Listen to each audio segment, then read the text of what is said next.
حي على الفلاح.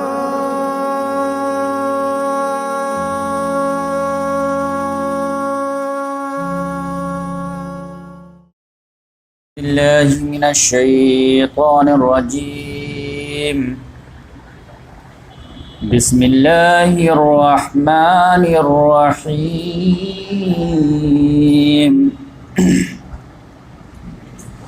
لقد نصركم الله في مواطن كثيرة ويوم حنين إذ أعجبتكم كثرتكم فلم تغن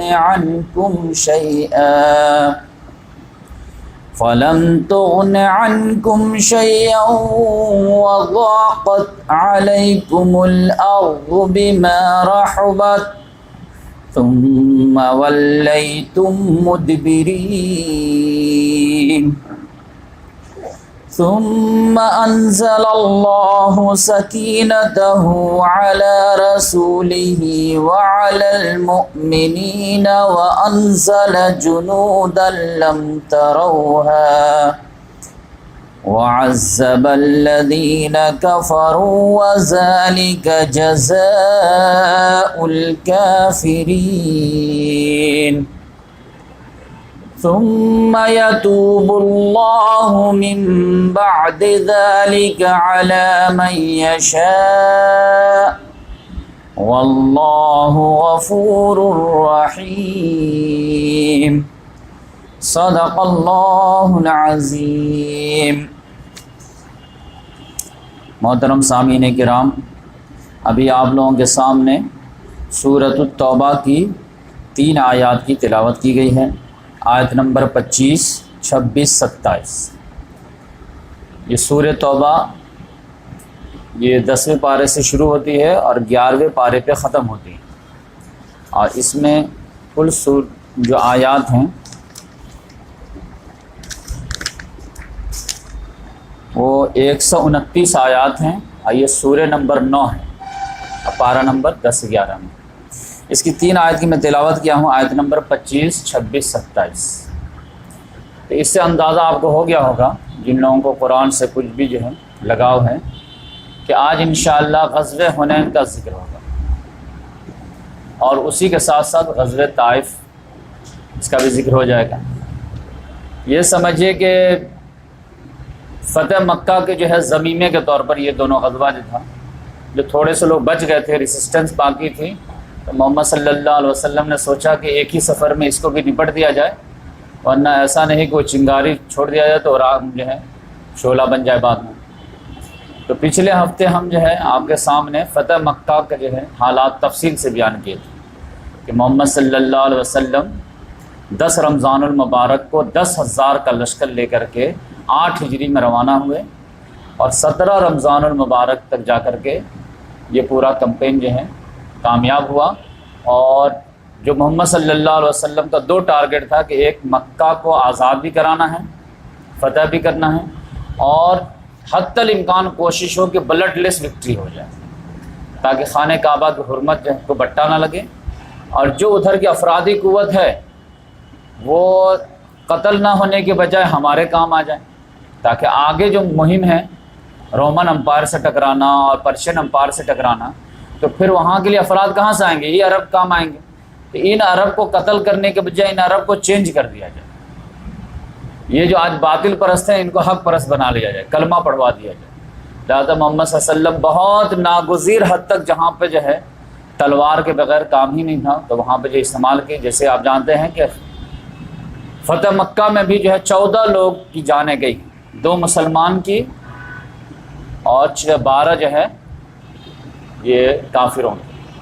اس میں یہی ہوا تھا کہ محمد صلی اللہ علیہ وسلم جب خالد بن ولید رضی اللہ تعالیٰ عنہ کو بھیجے تھے کہ آپ ادھر سے جائیے، تو ان کو بول دیے تھے کہ راستے میں جو ہے پھر ان کو کاٹ ڈالنے. تو اکرمہ بن ابی جہل وغیرہ جو ہے تھوڑے سے آئے، تو خالد بن ولید رضی اللہ تعالیٰ عنہ کی فوج نے جھٹکے ہی میں 12 لوگوں کو قتل کر دیا. تو جس کی وجہ سے وہ لوگ بھاگ گئے وہاں سے کہ بھائی آج تو کوئی ان کے مقابلہ کر ہی نہیں سکتا. 2 مسلمان جو شہید ہوئے اس میں پرابلم یہ تھا کہ جو ہے عامر یہ قرظ بن جابر فہری اور ایک اور ان کے ساتھی تھے وہ شہید ہو گئے۔ اس کی وجہ یہ تھی کہ وہ اپنے قافلے سے بھٹک گئے، جس گلی سے جانا تھا اس گلی میں نہ جانے کے بجائے دوسری گلی میں نکل گئے، تو وہ جو ہے کافروں کے محلے میں چلے گئے، تو ان لوگوں نے پکڑ کے ان کو قتل کر دیا۔ بقیہ جو ہے ایسے سارے لوگ سرنڈر کیے، اور آپ جانتے ہیں کہ پھر محمد صلی اللہ علیہ وسلم خانہ کعبہ میں بھی گئے ہیں، وہاں نماز بھی پڑھے ہیں، پھر حضرت بلال رضی اللہ تعالیٰ عنہ جو ہے خانہ کعبہ کے چھت پہ جا کر کے اذان دیے ہیں، اور پھر سارے لوگوں سے پوچھے ہیں کہ اب بتاؤ میں تمہارے ساتھ کیا کرنے والا ہوں۔ تقریباً جو ہے 13-8-21 سال کا جو ہے تمہارے جو ہے ہمارے اوپر ظلم زیادتی ہے، جب سے میں نبی بنا ہوں تب سے تم لوگ جو ہمارے ساتھ اچھا سلوک نہیں کیے، نہ مکہ میں کیے نہ مکہ سے نکالنے کے بعد کیے، چڑھ دوڑتے تھے، بدر میں آ گئے، وحد میں آ گئے، خندق میں آ گئے، تو اب مجھے قابو ملا ہے تو میں کیا کروں؟ تم کو قابو تھے، ہم لوگ کمزور تھے تو تم کیا کرتے تھے تم کو معلوم ہے، تو اب میں تو چاہوں تو جو ہے بدلہ جو ہے ایک ایک سے لوں، لیکن یہ بتاؤ کہ میں تمہارے ساتھ کیا کرنے والا ہوں۔ تو ان لوگوں نے بہت بہترین جواب دیا کہ آپ شریف بھائی کے شریف بیٹے ہیں تو آپ سے شرافتی کی امید کی جا سکتی ہے۔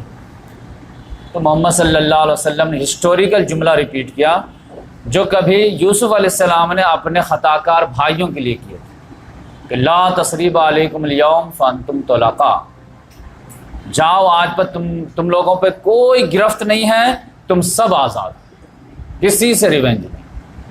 لیکن کچھ لوگ جو تھے جو بالکل جو ہے حد کو کراس کر گئے تھے، تو ان سے محمد صلی اللہ علیہ وسلم نے کہا کہ ایکسیپشن پروز دا رول، ہر معاملے میں ایکسیپشن تو ضرور رہتا ہے۔ تو رحیق المختوم میں جو ہے تمام روایات وغیرہ کو جو سمیٹے انہوں نے، تو اس میں سے تقریباً 14 لوگوں کے بارے میں محمد صلی اللہ علیہ وسلم نے کہا کہ ان کو قتل کر، بقیہ سب کو جو ہے۔ اب کیسے کیسے لوگوں کو وہ چھوڑا گیا ہے یہ میں پیش کروں گا، تو اس سے خود آپ کو اندازہ ہو جائے گا کہ کن کے بارے میں قتل کرنے کا لئے کہا گیا، تو سمجھے کیسا مجرم ہوگا۔ وحشی بن حرب کو معاف کر دیے، ہندا کو معاف کر دیے، ابو سفیان کو معاف کر دیے، تب آپ سمجھ جائیے کہ اس سے بھی زیادہ بڑے جرائم ہوں گے تب تو نہیں معاف کیے ہوں گے۔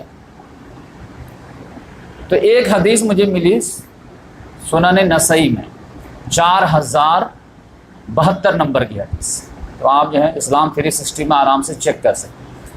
اس میں یہ ہے کہ وہ راوی فرماتے ہیں کہ محمد صلی اللہ علیہ وسلم جب عام معافی کا اعلان کر دیے، آج یہاں سے ہم شروع کریں گے، عام معافی کا اعلان کر دیے تو 6 لوگوں کے بارے میں بولے کہ ان کو قتل کر، اس میں سے 4 مرد اور 2 عورتیں، اور اس کے بارے میں سخت تاکید کی کہ اگر یہ لوگ معافی مانگے اور یہ خانہ کعبہ کا پردہ پکڑ کے بھی جو معافی مانگے، وہاں پہ بھی چھپے ہوئے ہیں، تب بھی وہاں سے کھینچ کر کے اس کو قتل کر۔ یعنی مکہ تو خود ایک مقدس سٹی ہے، پھر حدود حرم مقدس ہے، پھر خانہ کعبہ، پھر خانہ کعبہ کا پردہ، اور اس کو بھی پکڑ کر کے معافی مانگے تو اس کو پھر بھی مت چھوڑا، وہاں سے بھی کھینچ لانا، کوئی امن نہیں آتا تم لوگوں کے۔ تو اس میں 4 لوگوں کے بارے میں اس حدیث میں ڈیٹیل ہے، 2 لوگ عورتوں کے بارے میں ڈیٹیل نہیں ہے۔ اس میں دوسری روایت سے پتہ چلتا ہے کہ ایک کی معافی دے دی گئی، ایک کو جو قتل کر دیا گیا۔ تو 4 مرد جو تھے اس میں سے 2 کی جو ہے توبہ قبول کر لی گئی اور 2 کو جو قتل کر دیا۔ تو وہ جو ہے 4 کون تھے؟ عبداللہ بن خطل، نمبر 2 اکرمہ بن ابی جہل، نمبر 3 عبداللہ بن سعد بن ابی سرح، اور نمبر 4 مقیس بن صبابہ۔ تو عبداللہ بن خطل واقعی میں خانہ کعبہ کے پردے میں جا کے چھپ گیا۔ تو صحابہ کرام میں سے جو ہے سعید بن حریث رضی اللہ تعالیٰ عنہ اور عمار بن یاسر رضی اللہ تعالیٰ عنہ نے دیکھ لیا، ایک ساتھ دونوں کی نگاہ پڑی، ارے یہاں چھپا ہوا ہے، تلاشی رہے تھے ان کو، کیونکہ محمد صلی اللہ علیہ وسلم بول دیے تھے کہ 4 ملے تو قتل کر دو۔ تو عبداللہ بن خطل دکھا کہ وہاں ہیں، یہ دونوں دوڑے۔ تو عمار بن یاسر رضی اللہ تعالیٰ عنہ تھوڑے سے جو ہے ایج ان کی زیادہ تھی، اور یہ جو تھے سعید بن حریث رضی اللہ یہ بالکل ہی جنگ تھے، تو یہ چھلانگ لگا دیا، چھلانگ لگا کر کے اس کو قتل کر دی۔ تو بازی وہ لے کر کے گئے۔ تو اب آپ دیکھ لیجئے کہ جو موقع جو مناسبت ڈیمانڈ کرے گا وہ عمل کرنا اصل عمل ہے۔ یہاں پہ عمار بن یاسر سے بازی لے گئے، سعید بن حریث رضی اللہ انہی کو شاباشی دی جائے گی۔ تو عبداللہ بن خطل کا چیپٹر کلوز ہو گیا۔ دوسرا جو تھا مقیس بن سبابہ، وہ جو ہے بازار میں چھپتا پھر رہا تھا، کہیں جا رہا تھا، لوگوں کی نگاہ پڑ گئی، لوگوں نے پکڑ کر کے ان کو قتل کر دیا، سب لوگوں نے مل کر کے موب لنچنگ کر دیا اس میں، تو وہ دونوں ختم ہو گیا۔ اکرمہ بن ابی جہل کا معاملہ یہ ہوا کہ بالکل ہسٹری ریپیٹ ہوئی۔ فرعون کا بھی، اس امت کا فرعون کون ہے؟ محمد صلی اللہ علیہ وسلم نے جنگ بدر میں کہا مقتولین کو دے کر کے کہ بنی اسرائیل کا فرعون تو جو فرعون تھا، ہماری امت کا فرعون ابو جہل، اور ان کا بیٹا اکرمہ بن ابی جہل، وہ تو یقینی بات ہے کہ وہ سوچا کہ ہماری تو معافی نہیں ہوگی، لہذا وہ جو ہے سمندری راستہ اختیار کر کے حبشہ جا رہا تھا۔ اب ہسٹری کیسے ریپیٹ کریں؟ مسلمان ان لوگوں کے ڈر سے جو ہے 690 میں جو ہے ہجرت کی، خود عثمان غنی رضی اللہ تعالیٰ نے وغیرہ کیا، جعفر طیار کیے، بہت سارے صحابہ کرام کیا، خواتین سب کی، لیکن پتہ چلا کہ 8 ہجری میں یہ جو ہے اکرمہ بن ابی جہل اپنی جان بچانے کے لیے ہجرت کر رہا ہے، اب مکہ چھوڑ کر کے کہاں جا رہا ہے؟ حبشہ جا رہا ہے۔ تو وَتِلْكَ الْأَيَّامُ نُدَاوِلُهَا بَيْنَ النَّاسِ، یہ اللہ تعالیٰ نے تو پہلے کہہ دیا ہے، یہ ایام ہے جو ہم لوگوں کے درمیان گھماتے پھراتے رہتے ہیں، کبھی اس کی جو ہے فتح ہے، کبھی کسی کا۔ لیکن وہاں پہ جو ہے ایسا واقعہ پیش آیا کہ ان کے ایمان کا سبب بن گیا۔ ان کی بیوی جو تھی وہ ایمان لے آئی، اور اس سے زیادہ جرم نہیں تھا تو اس کو معافی دے دی گئی۔ ہوا کیا کہ جب سمندر بیچ جو ہے کشتی جو ہے بیچ سمندر میں پہنچی تو ایک بہت بڑا طوفان آ گیا، بڑی بڑی موجیں اٹھنے لگی پہاڑوں کے برابر، اب کشتی جب اب ڈوبی تب ڈوبی، اب ڈوبی تب ڈوبی، تو سب لوگ جو ہے اپنے اپنے دیوی دیوتا کو پکارنے لگے، لات منات حبل عزا دیوی جو بھی ہیں، درگا ماں کالی ماں، جیسے انڈیا میں مصیبت آتی ہے تو کرنے لگتے ہیں، ویسے وہ اپنا لات منات حبل عزا کو پکارنے لگے۔ تو کشتی والے نے ڈانٹا کہ اخلصو، اپنے دین کو خالص کرو، لات منات حبل عزا کیا پکار رہے ہو؟ کا کیا مطلب؟ اس کو نہیں پکارو، کہ نہیں صرف اللہ کو پکارو تب کام چلے گا۔ کیا کیوں؟ کہا ایک سمندر میں جب بڑی موجیں آتی ہیں نا تو پھر اللہ کے علاوہ یہ چھوٹے چھوٹے کام نہیں آتے، یہاں پہ بڑے جو ہے پوا لگتے ہیں، یہ چھوٹے چھوٹے ایشو میں بیٹا دے دو، بیٹی دے دو، یہ سب دے دو، اس کے لیے لات منات چلتے ہیں۔ یہ بڑے ہیں نا جان کے لالے پڑے نا، تو سمندر میں جب موجیں گرتی ہیں تو دین کو خالص کرنا پڑتا ہے۔ اکرمہ بن ابی جہل سب سن رہے تھے، اور بار بار جو ہے جو کشتی والا تھا وہ کہہ رہا تھا کہ دیکھو کوئی جو ہے دیوی دیوتا کو نہیں پکارا، سب اللہم اللہم کرو، دین کو خالص کرو۔ اس نے کہا کہ یہ کیا بات ہے؟ تب تو میٹر یہ ہے کہ اگر یہ ہمارے دیوی دیوتا اگر سمندر میں کام نہیں آ سکتے تو پھر خشکی پہ بھی کام نہیں آ سکتے۔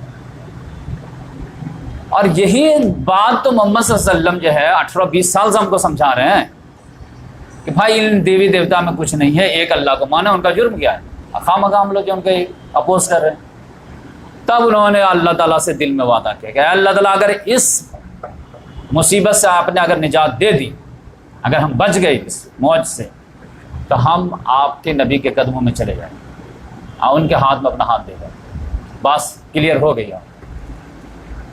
ایک چانس آپ کو۔ تو اللہ تعالیٰ نے ایک چانس دے دیا۔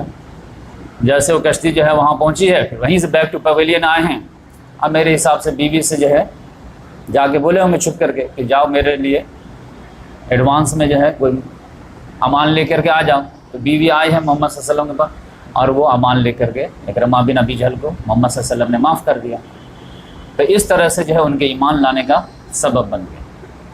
لیکن یہ اکرمہ بن ابی جہل جو ہے آپ سمجھیے کہ کس اسٹائل سے ایمان لائیں، لیکن یہ بالکل ٹرو صحابی ثابت ہوئے۔ لیکن پھر وہاں سے جو انہوں نے اپنا تیور دکھایا ہے تو لگا کہ ہاں سردار کا بیٹا سردار ہے۔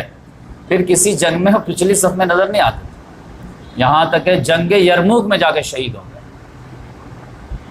4 جو جنگ یرموک میں ہزار صحابہ کے برابر ہوتے تھے، تو ان میں سے ایک یہ بھی تھے، ابو عبیدہ بن جراح، خالد بن ولید اور یہ اکرمہ بن ابی جہل، یہ سب ہزار کے برابر مانے جاتے تھے۔ انہوں نے اپنا جو جنگ یمامہ وغیرہ میں بھی کارنامہ دکھائے، لہذا آپ دیکھیں کہ اس اسٹائل میں بھی ایمان لانے کے بعد اگر انہوں نے بعد میں اچھا ثابت کیا تو ہم تو دل میں جو ہے کروڑوں مسلمان سے اچھا مانتے ہیں، بلکہ پوری امت کے ایمان ایک طرف رکھ دی جائے اور ان کو ایک طرف رکھ دی جائے تو ہم کہیں گے یہی بہتر۔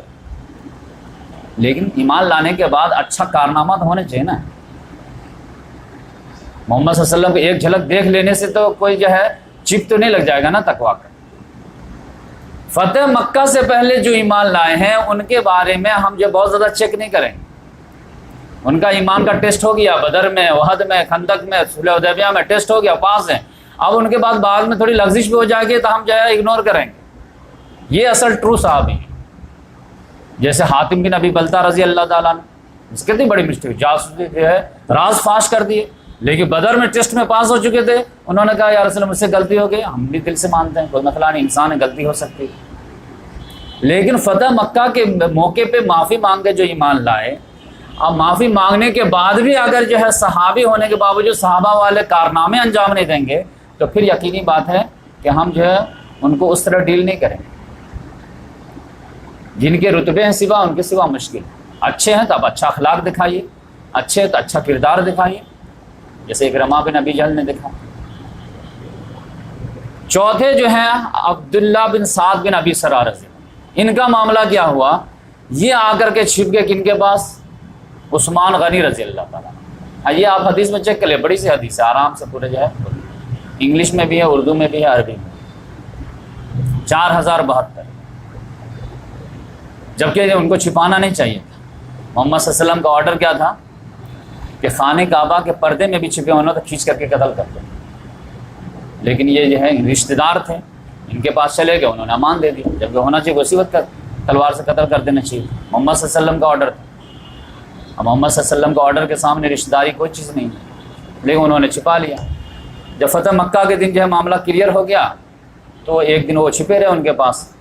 کل ہو کر کے جب معاملہ جو بیعت لینے کا معاملہ آیا، جو ابھی میں بتاؤں گا کہ کل ہو کر کے نیکسٹ ڈے محمد صلی اللہ علیہ وسلم جو ہے ایک خطبہ دیے چھوٹا سا، اور اس کے بعد لوگوں سے، یعنی جن لوگوں کو معافی دے دیے تھے ان میں سے کچھ لوگ چاہے کہ ہمیں اب ایمان قبول کر لیتے ہیں، اب کچھ لوگ اپنے کفر پڑے رہے، تو جن کو ایمان قبول کرنا تھا آؤ بیعت کر لو۔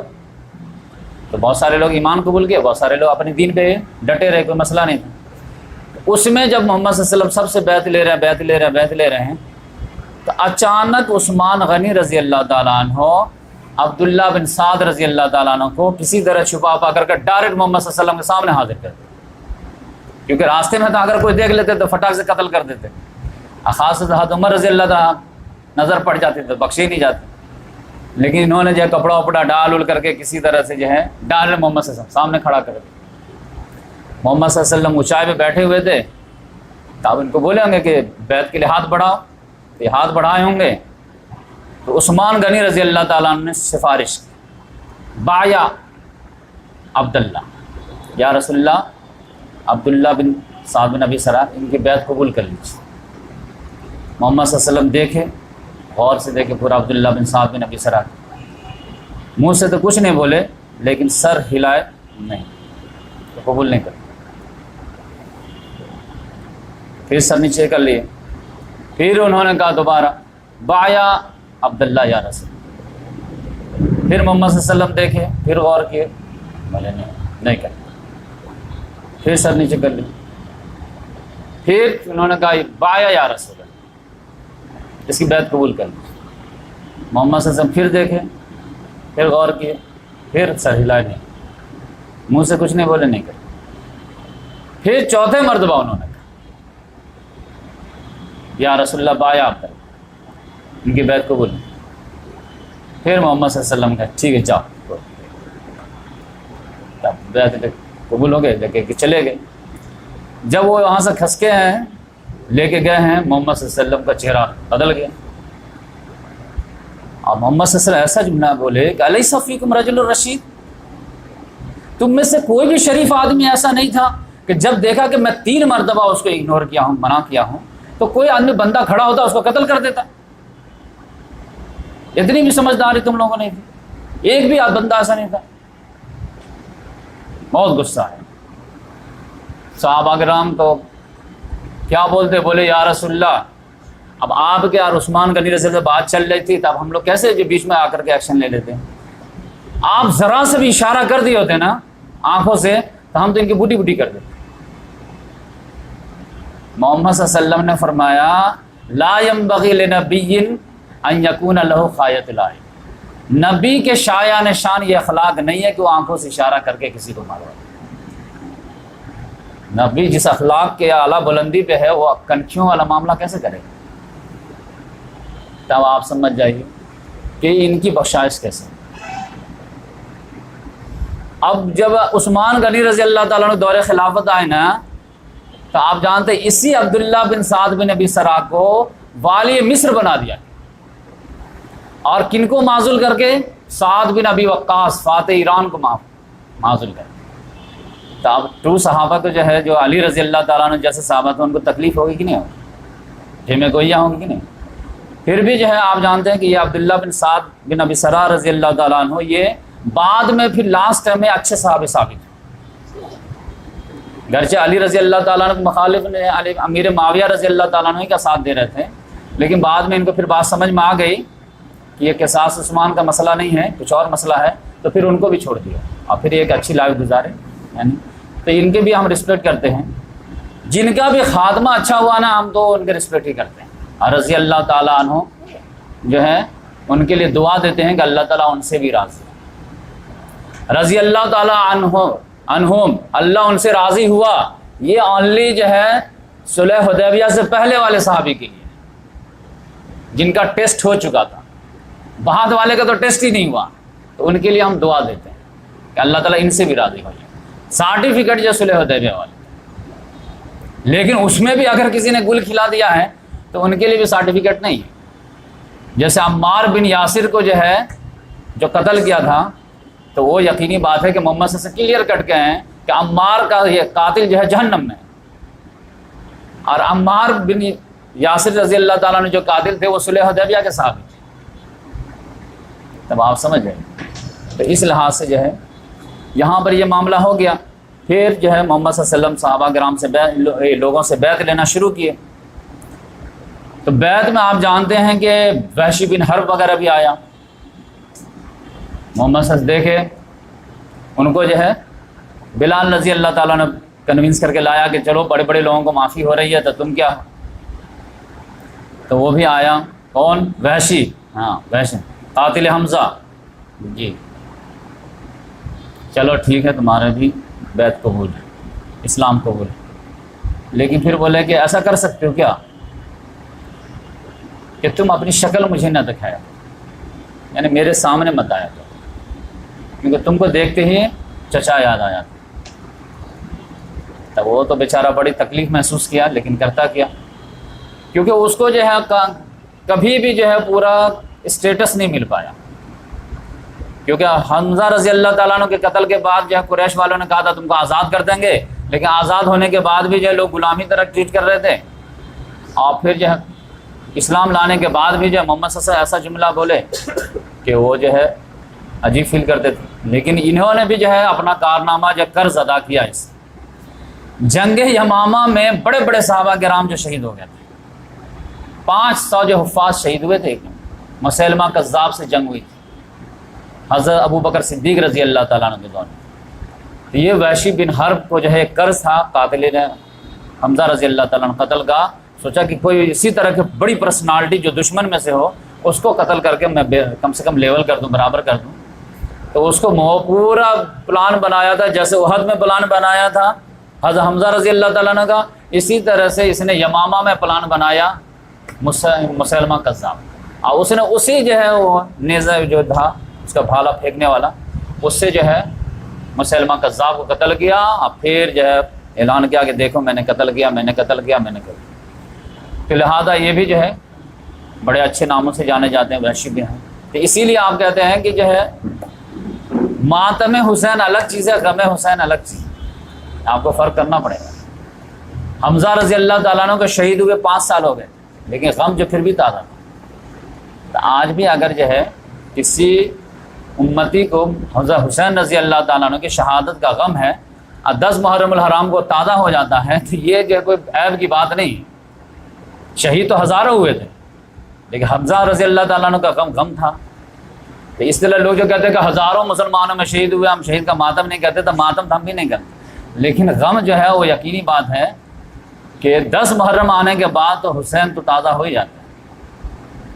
تو اس لحاظ سے ماتم میں اور غم میں آپ کو ڈیفرنس کرنا پڑے گا اس حدیث کے مطابق۔ اس کے بعد ایک بات جو ہوئی بڑی اچھی، امیہ بن خلف کا بیٹا جو تھا صفوان بن امیہ، اس کو تو جو ہے محمد صلی اللہ علیہ وسلم یہ نہیں بولے تھے کہ اس کو بھی قتل کر دو، لیکن وہ ڈر رہا تھا کہ میں سردار کا بیٹا ہوں، بلال رضی اللہ تعالیٰ بہت ستایا ہوں، تو کہیں میں ہتھے نہ چڑھ جاؤں، تو وہ یمن جانے لگا، سمندر پہ سوار ہو گیا۔ ان کے ایک دوست تھے عمرو بن وہب، انہوں نے کہا یا رسول اللہ میں جو اپنے دوست کو بچانا چاہتا ہوں۔ محمد صلی اللہ علیہ وسلم نے کہا میں نے اس کے بارے میں تو کچھ بولا ہی نہیں ہوں، تو معافی مانگ لے، معاف کر دوں گا۔ تو وہ بھاگا جا رہا ہے، اس کو کیسے بلاؤں؟ آپ جو ہے اپنی پگڑی دے دیجئے تاکہ ثبوت کے طور پر میں اس کو دکھاؤں گا کہ دیکھو محمد صلی اللہ علیہ وسلم نے تم کو ایڈوانسی میں جو ہے امان دے دیا ہے۔ محمد صلی اللہ علیہ وسلم جب مکے میں انٹری لیے نا تو کالی پگڑی لگائی ہوئی، تو پگڑی لگانے میں سنت۔ تو وہ جیسے ہی جب پہنچے جدہ یا سمجھے کہ وہاں پہ بندرگاہ پہ، تو وہ کشتی پہ سوار ہو رہا تھا، جان بچانے کے لیے یمن جا رہا تھا۔ اس کے دوست نے آواز دیا اے صفوان رکو رکو، کہا نہیں، میں کہا رکو ایک منٹ، تو رکا کیا بات؟ کہا تم کو امان ہے، تم کو کوئی کچھ نہیں کرے گا۔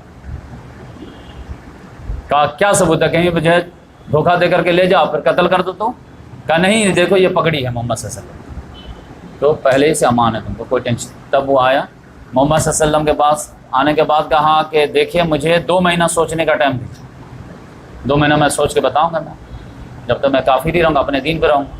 محمد صلی اللہ علیہ وسلم نے کہا کہ تم کو 4 مہینے کا ٹائم، چلو 2 مہینہ 4 مہینہ سوچو، کوئی بات نہیں۔ لیکن بعد میں سوچنے کے بعد جو ہے وہ مسلمان ہو۔ تو اس طرح سے جو ہے بڑے بڑے جو تھے ان کے ایمان لانے کا میں واقعہ بتایا۔ اسی میں ایک معاملہ ہوا ہندا کا۔ ہندا جو ابو سفیان کی جو ہے بیوی تھی، ہند بن عتبہ، اور انہوں نے جو ہے حمزہ رضی اللہ تعالیٰ عنہ کا شہید ہونے کا سبب بنی تھی، کلیجہ چبایا تھا، یہ سارا معاملہ تھا۔ اس کو لگ رہا تھا کہ میں بخشی جاؤں گی یا نہیں بخشی جاؤں گی، تو اس نے بھی جو ہے سر و ڈھانک کر کے ایک دم جو ہے بالکل آ گئی عورتوں کی مجمع میں۔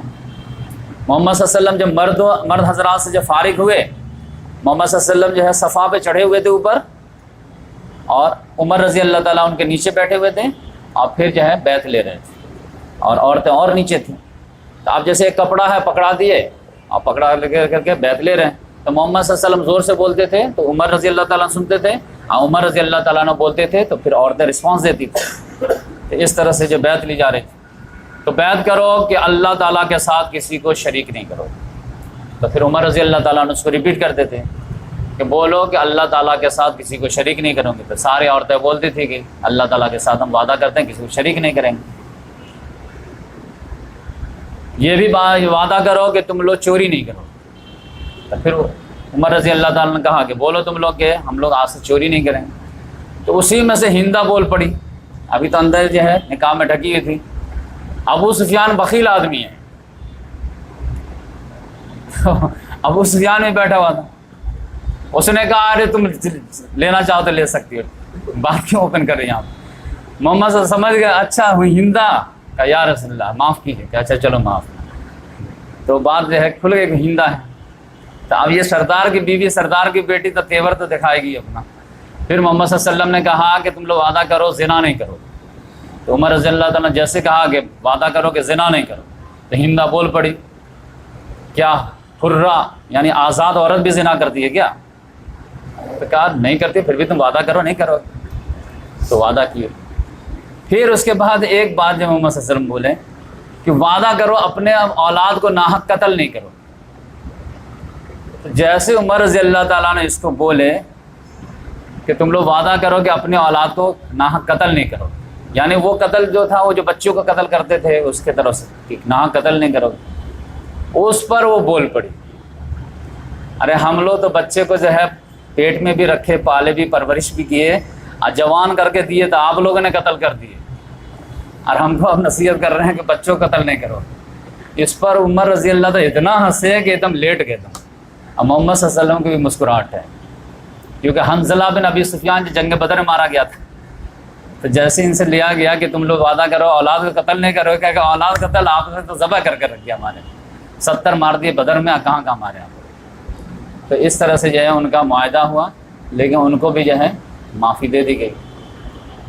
تو اس طرح سے جو ہے یعنی فتح مکہ کے بعد کیا ہوا یہ میں آپ کو ڈیٹیل سے بتایا، لیکن ہوا کیا کہ قریش تو سرنڈر کر گئے تھے کیونکہ اس کے لیڈر ہی سرنڈر ابو سفیان کر گئے، لیکن چھوٹے چھوٹے جو دوسرے قبائل والے تھے اس میں کچھ جو تھے جو کمزور تھے، کچھ جو ہے ڈیرنگ باز تھے، خاص طور سے طائف والے جو تھے، حنین والے تھے، تو اس میں جو ڈیرنگ باز تھے نا وہ لوگ ایک جگہ جمع ہو گئے۔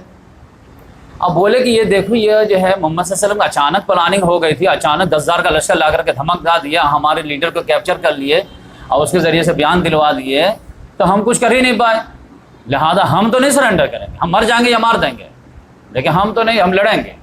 تو اس طرح کے مائنڈ کے جتنے لوگ تھے وہ سب جو ہے مکہ چھوڑ کے بھاگ گئے۔ اب کہاں چلے گئے؟ چلے گئے طائف۔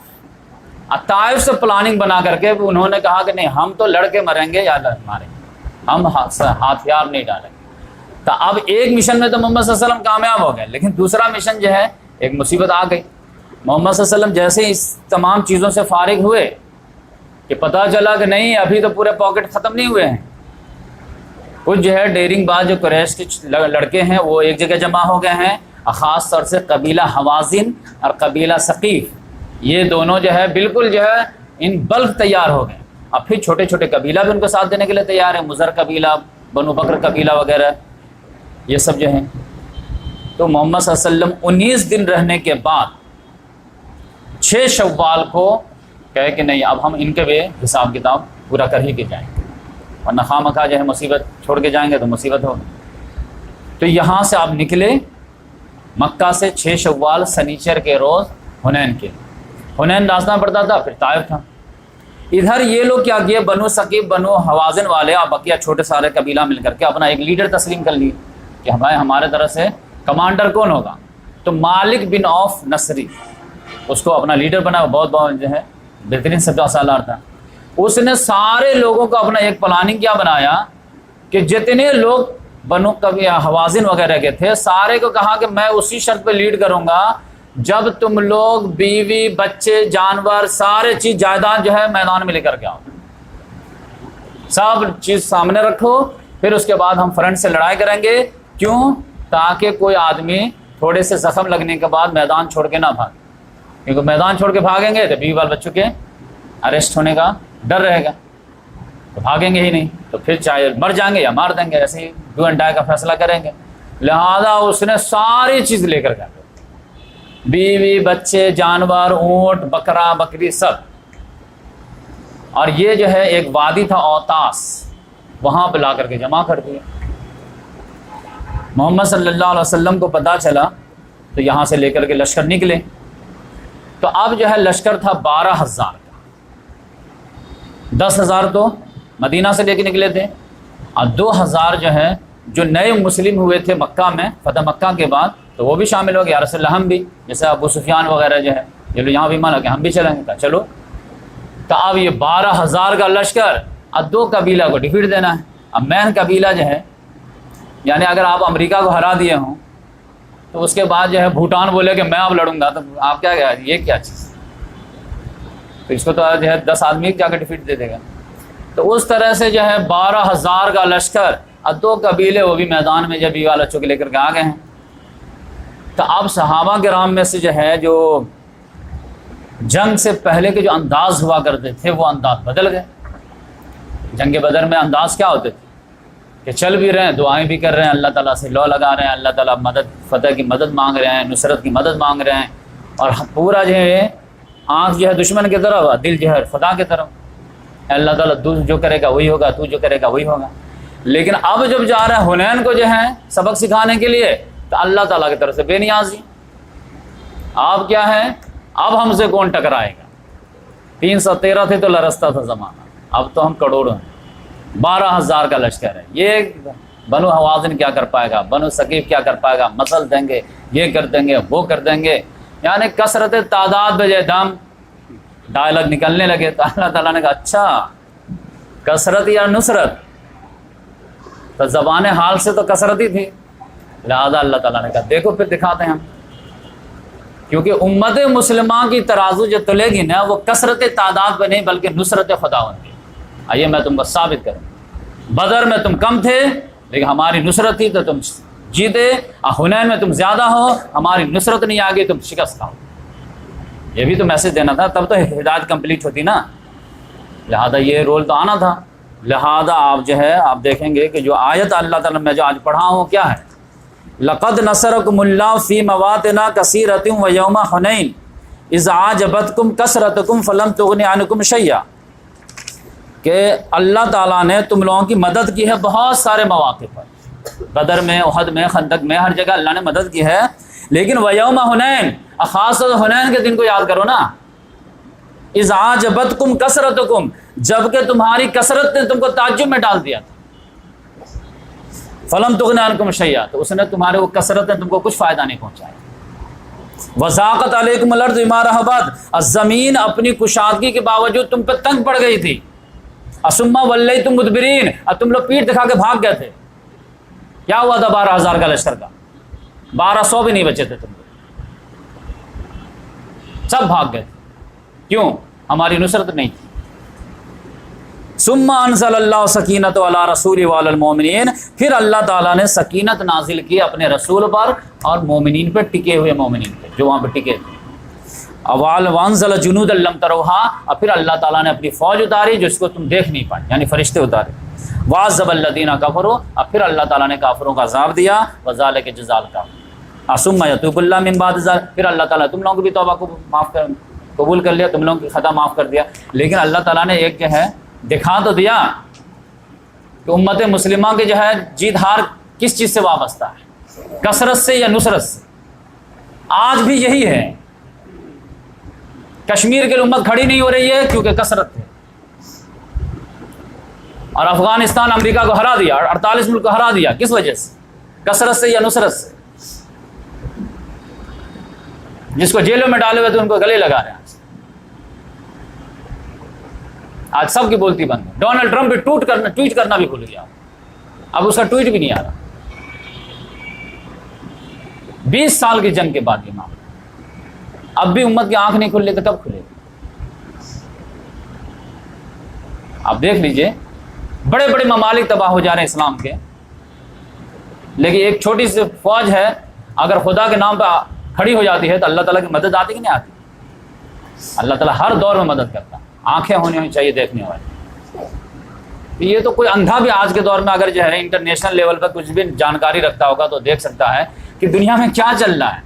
یہ سائنس سے ٹیکنالوجی کی موت ہوئی ہے، ایمان کی جیت ہوئی ہے۔ افغانستان اور امریکہ کے ہار جیت کو میں صرف ایک نام دے رہا ہوں، ٹیکنالوجی کی موت ہوئی ہے، ایمان کی جیت ہوئی۔ یہ اسلحے کی لڑائی نہیں تھی، نہ افراد کی لڑائی تھی، یہ ٹیکنالوجی ورسز جو ہے بھروسہ، توکل اللہ کی لڑائی تھی۔ دنیا کو پھر مار کے روح و بدن پیش، تہذیب نے اپنے درندوں کو بھارا، اللہ کو ہے پامرد مومن پہ بھروسہ، ابلیس کی یورپ کو مشینوں کا سہارا۔ یہ تو علامہ اقبال پہلے ہی بول کے چلے گئے کہ ایمان اور جو ہے مشینوں کی لڑائی ہوگی اور مشین ڈیفیٹ کھا گئی۔ تو اس لحاظ سے جو ہے حنین میں کیا ہوا، یہ بے نیازی قرآن میں آ گئی ہے۔ جب یہ لوگ گئے ہیں تو یہ کیا کیا، مالک بن عوف جو تھا نا، یہ اوتاس قبیلے سے پہلے ہی چھوڑ چھاڑ کر کے کیا کیا، حنین کی وادی میں آ گیا۔ اب نیرو وادی تھی اور وہاں پہ جنگل میں ہر جگہ جو ہے پہاڑوں کے کھائی میں اپنے تیر انداز کو جو ہے چھوڑ، اور یہ لوگوں کو تیر اندازی میں ایکسپرٹ تھے یہ لوگ، اور ان کو اسی پہ بھروسہ بھی تھا کہ تیر اندازی ہم کو آتی ہے، ہم ان کو حالت خراب کر دیں گے۔ محمد صلی اللہ علیہ وسلم رات میں حنین میں اترے ہیں، اور وہاں پہ جو ہے جیسے اترے ہیں تو فجر کے ٹائم پہ ری آرگنائز کیے ہیں، اور پھر بولے ہیں کہ اب یہ وادی کو کراس کر کے آگے جانا ہے۔ جیسے ہی یہ ابھی موو ہوئی ہے کہ جنگ ہوئی ہے تو پہلے مرحلے میں تو حنین والے تھوڑے سے زخم کھائے ہیں، لیکن یہ لوگ جیسے ہی جو مال غنیمت سمیٹنے لگے ہیں کہ اس کے تیر انداز ٹوٹ پڑے، تو ایسے ٹوٹ پڑے ہیں کہ کہا جاتا ہے کہ ٹڈی دل جیسے ہوتا ہے نا، کہ ایسے تیر آنا شروع ہو گئے، یہاں تک کہ سارے لوگوں کے پاؤں کھڑ گئے، جس کو جدھر منہ سمایا ادھر نکل، یہاں تک کہ جب لوگوں کو بھاگنے کی کیفیت دیکھیں نا تو ابو سفیان جو ہے اس کے منہ سے کیا نکلا معلوم ہے؟ اس نے کہا کہ آج تو یہ لوگ جدہ سے پہلے نہیں رکیں گے، یعنی بحر احمر وہاں سے پہلے آج رکنے والے نہیں، یہ لوگ ایسے بھاگ رہے ہیں آج۔ اور ایک نے تو کہا کہ آج جادو باطل ہو گیا. آج تک ہم سمجھتے تھے کہ خدائی مدد ہے، خدائی مدد ہے. آج کیا مدد ہے؟ یہ جادو تھا، آج کام نہیں کر رہا. پھر وہاں پر محمد صلی اللہ علیہ وسلم جو ہے کہیں گے نہیں، سب بھاگ جائیں گے، میں پیٹھ دکھانے والا بندہ نہیں ہوں.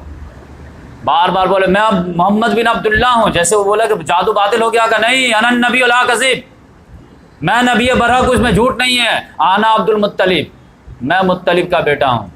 تو میں میدان چھوڑوں گا تب تو ہماری ہار ہوگی نا. ابھی لیڈر ٹکا ہوا ہے اور جو ہے اپنے جو ہے خچر کو ایڑ لگا رہے تھے، لیکن ان کے دو لوگوں نے خچر کو روک لیا. ابو سفیان بن حرب یہ جو تھا، جو ان کا چچیرا بھائی تھا حرس، اور جو ہے عباس رضی اللہ عنہ. اب محمد صلی اللہ علیہ وسلم پورے یہ تھے کہ نہیں میں اس کے گھس جاؤں گا اس کے اندر جو اس کی فوج ہے، لیکن ان دونوں نے روک لیا کہ نہیں یا رسول اللہ. اب دونوں نے لگام پکڑ لیا. تو پھر بولے تو عباس تب آواز لگاؤ. ان کی آواز بلند تھی. تب انہوں نے آواز یا الیہ عباد اللہ، یا اصحاب شجر، یا اصحاب بدر، کہاں ہو تم لوگ؟ ادھر. اور جب محمد صلی اللہ علیہ وسلم میدان میں ہے تو تم کیوں بھاگ رہے ہو؟ جس کو جہاں آواز کان میں پہنچی ہے وہاں سے یو ٹرن لیے. اور اگر جو ہے اونٹ نے جو ہے اگر جو ہے مڑنے کے لیے تیار نہیں ہوئے تو لوگوں نے کود کر کے جو ہے واپس آئے ہیں. اور جب 100-150 کے قریب لوگ آ گئے ہیں، صرف 35 لوگ رہ گئے تھے. 12,000 میں سے 35 لوگ. یہاں پر محمد صلی اللہ علیہ وسلم کی شجاعت سامنے آئے گی. ورنہ آپ تو کہتے کہ ٹھیک ہے کمانڈر تھے تو اچھے تھے لیکن بہادر تھے، یہ کہاں ثابت ہوا؟ بدر میں تھے تو اوپر چوٹی پہ تھے، احد میں تھے تو اوپر چوٹی میں تھے. لیکن یہاں پہ پتہ چلا کہ جب اچھے کے پاؤں اکھڑ گئے، محمد صلی اللہ علیہ وسلم وہاں پہ نہیں، انا النبی لا کہتے انا عبد المطلب، میں تو نہیں ہلوں. تو جب 100-150 آ گئے ہیں، اب پھر جب جو ہے اب مقابلہ ہوا ہے، اب گھمسان کا رن پڑا ہے، تب محمد صلی اللہ علیہ وسلم نے کہا اب جو ہے معاملہ اپنے جگہ پہ آیا. اور پھر محمد صلی اللہ علیہ وسلم نے ایک مٹھی جو مٹی لیے ہیں اور کنکڑی والی مٹی تھی اور اس کو ایک پھینکے. اب بولیں شاہت الوجوہ، چہرے بگڑ جائیں. یہی پریکٹیکل ہوا تھا بدر میں بھی. تو کہا جاتا ہے کہ کوئی ایسا فوجی نہیں تھا حوازن میں سے جس کی آنکھ میں وہ نہ تھا. اور پھر وہ اس کی شکست ہو گئی. حوازن والے بھاگے وہاں سے. بھاگے تو پتہ چلا اوتاس میں جو مال غنیمت رکھے ہوئے تھے، بیوی بال بچے جانور وغیرہ، وہ تو وہیں پڑا ہوا تھا. یہ لوگ بھاگ گئے. بھاگ کر کے 3 جگہ ڈیوائڈ ہو گئے. کچھ لوگ اوتاس چلے گئے، کچھ لوگ طائف چلے گئے، کچھ لوگ حنین چلے گئے. محمد صلی اللہ علیہ وسلم نے خالد بن ولید رضی اللہ تعالیٰ کو ایک طرف بھیج دیے، اور نہیں ابو عامر کو بھیجے ایک طرف، دوسری طرف جو اوتاس کے لیے بھیجے، اور خود جو ہے یہ لوگ جو مین لوگ جو تھے یہ لوگ طائف بھاگ. محمد صلی اللہ علیہ وسلم نے پہلے اوتاس میں جو مال غنیمت تھا اس کو کیپچر کیے. کیپچر کرنے کے بعد اس کو جیرانہ کے مقام پر اس کو رکھے. اب بولے کہ پہلے ہم طائف سے نپٹ لیتے ہیں، اس کے بعد اس کو تقسیم کریں. طائف گئے ہیں تو وہاں پہلے ہی جو ہے خالد بن ولید رضی اللہ تعالیٰ عنہ کو 1000 کا لشکر دے کے بولے کہ پہلے جا کر کے تم جو ہے دھاک بیٹھا دو، پھر ہم آتے ہیں پیچھے سے. لیکن وہ لوگ جا کر کے قلعہ میں چھپ گئے. اب قلعہ میں وہاں پہ جو ہے محمد صلی اللہ علیہ وسلم تیر انداز ادھر سے جو ہے بہت زیادہ تیز پھینک رہے تھے. صحابہ کرام شہید بھی ہو رہے تھے، 12 کے قریب شہید ہو گئے. 40 روز تک تقریباً جو ہے ٹرائی کرتے رہے لیکن قلعہ فتح نہیں ہوا. یہاں تک کہ منجنیق وغیرہ بھی استعمال ہوا، سب کچھ ہوا، لیکن قلعہ جو ہے بڑی مضبوط فتح ہو ہی نہیں رہا.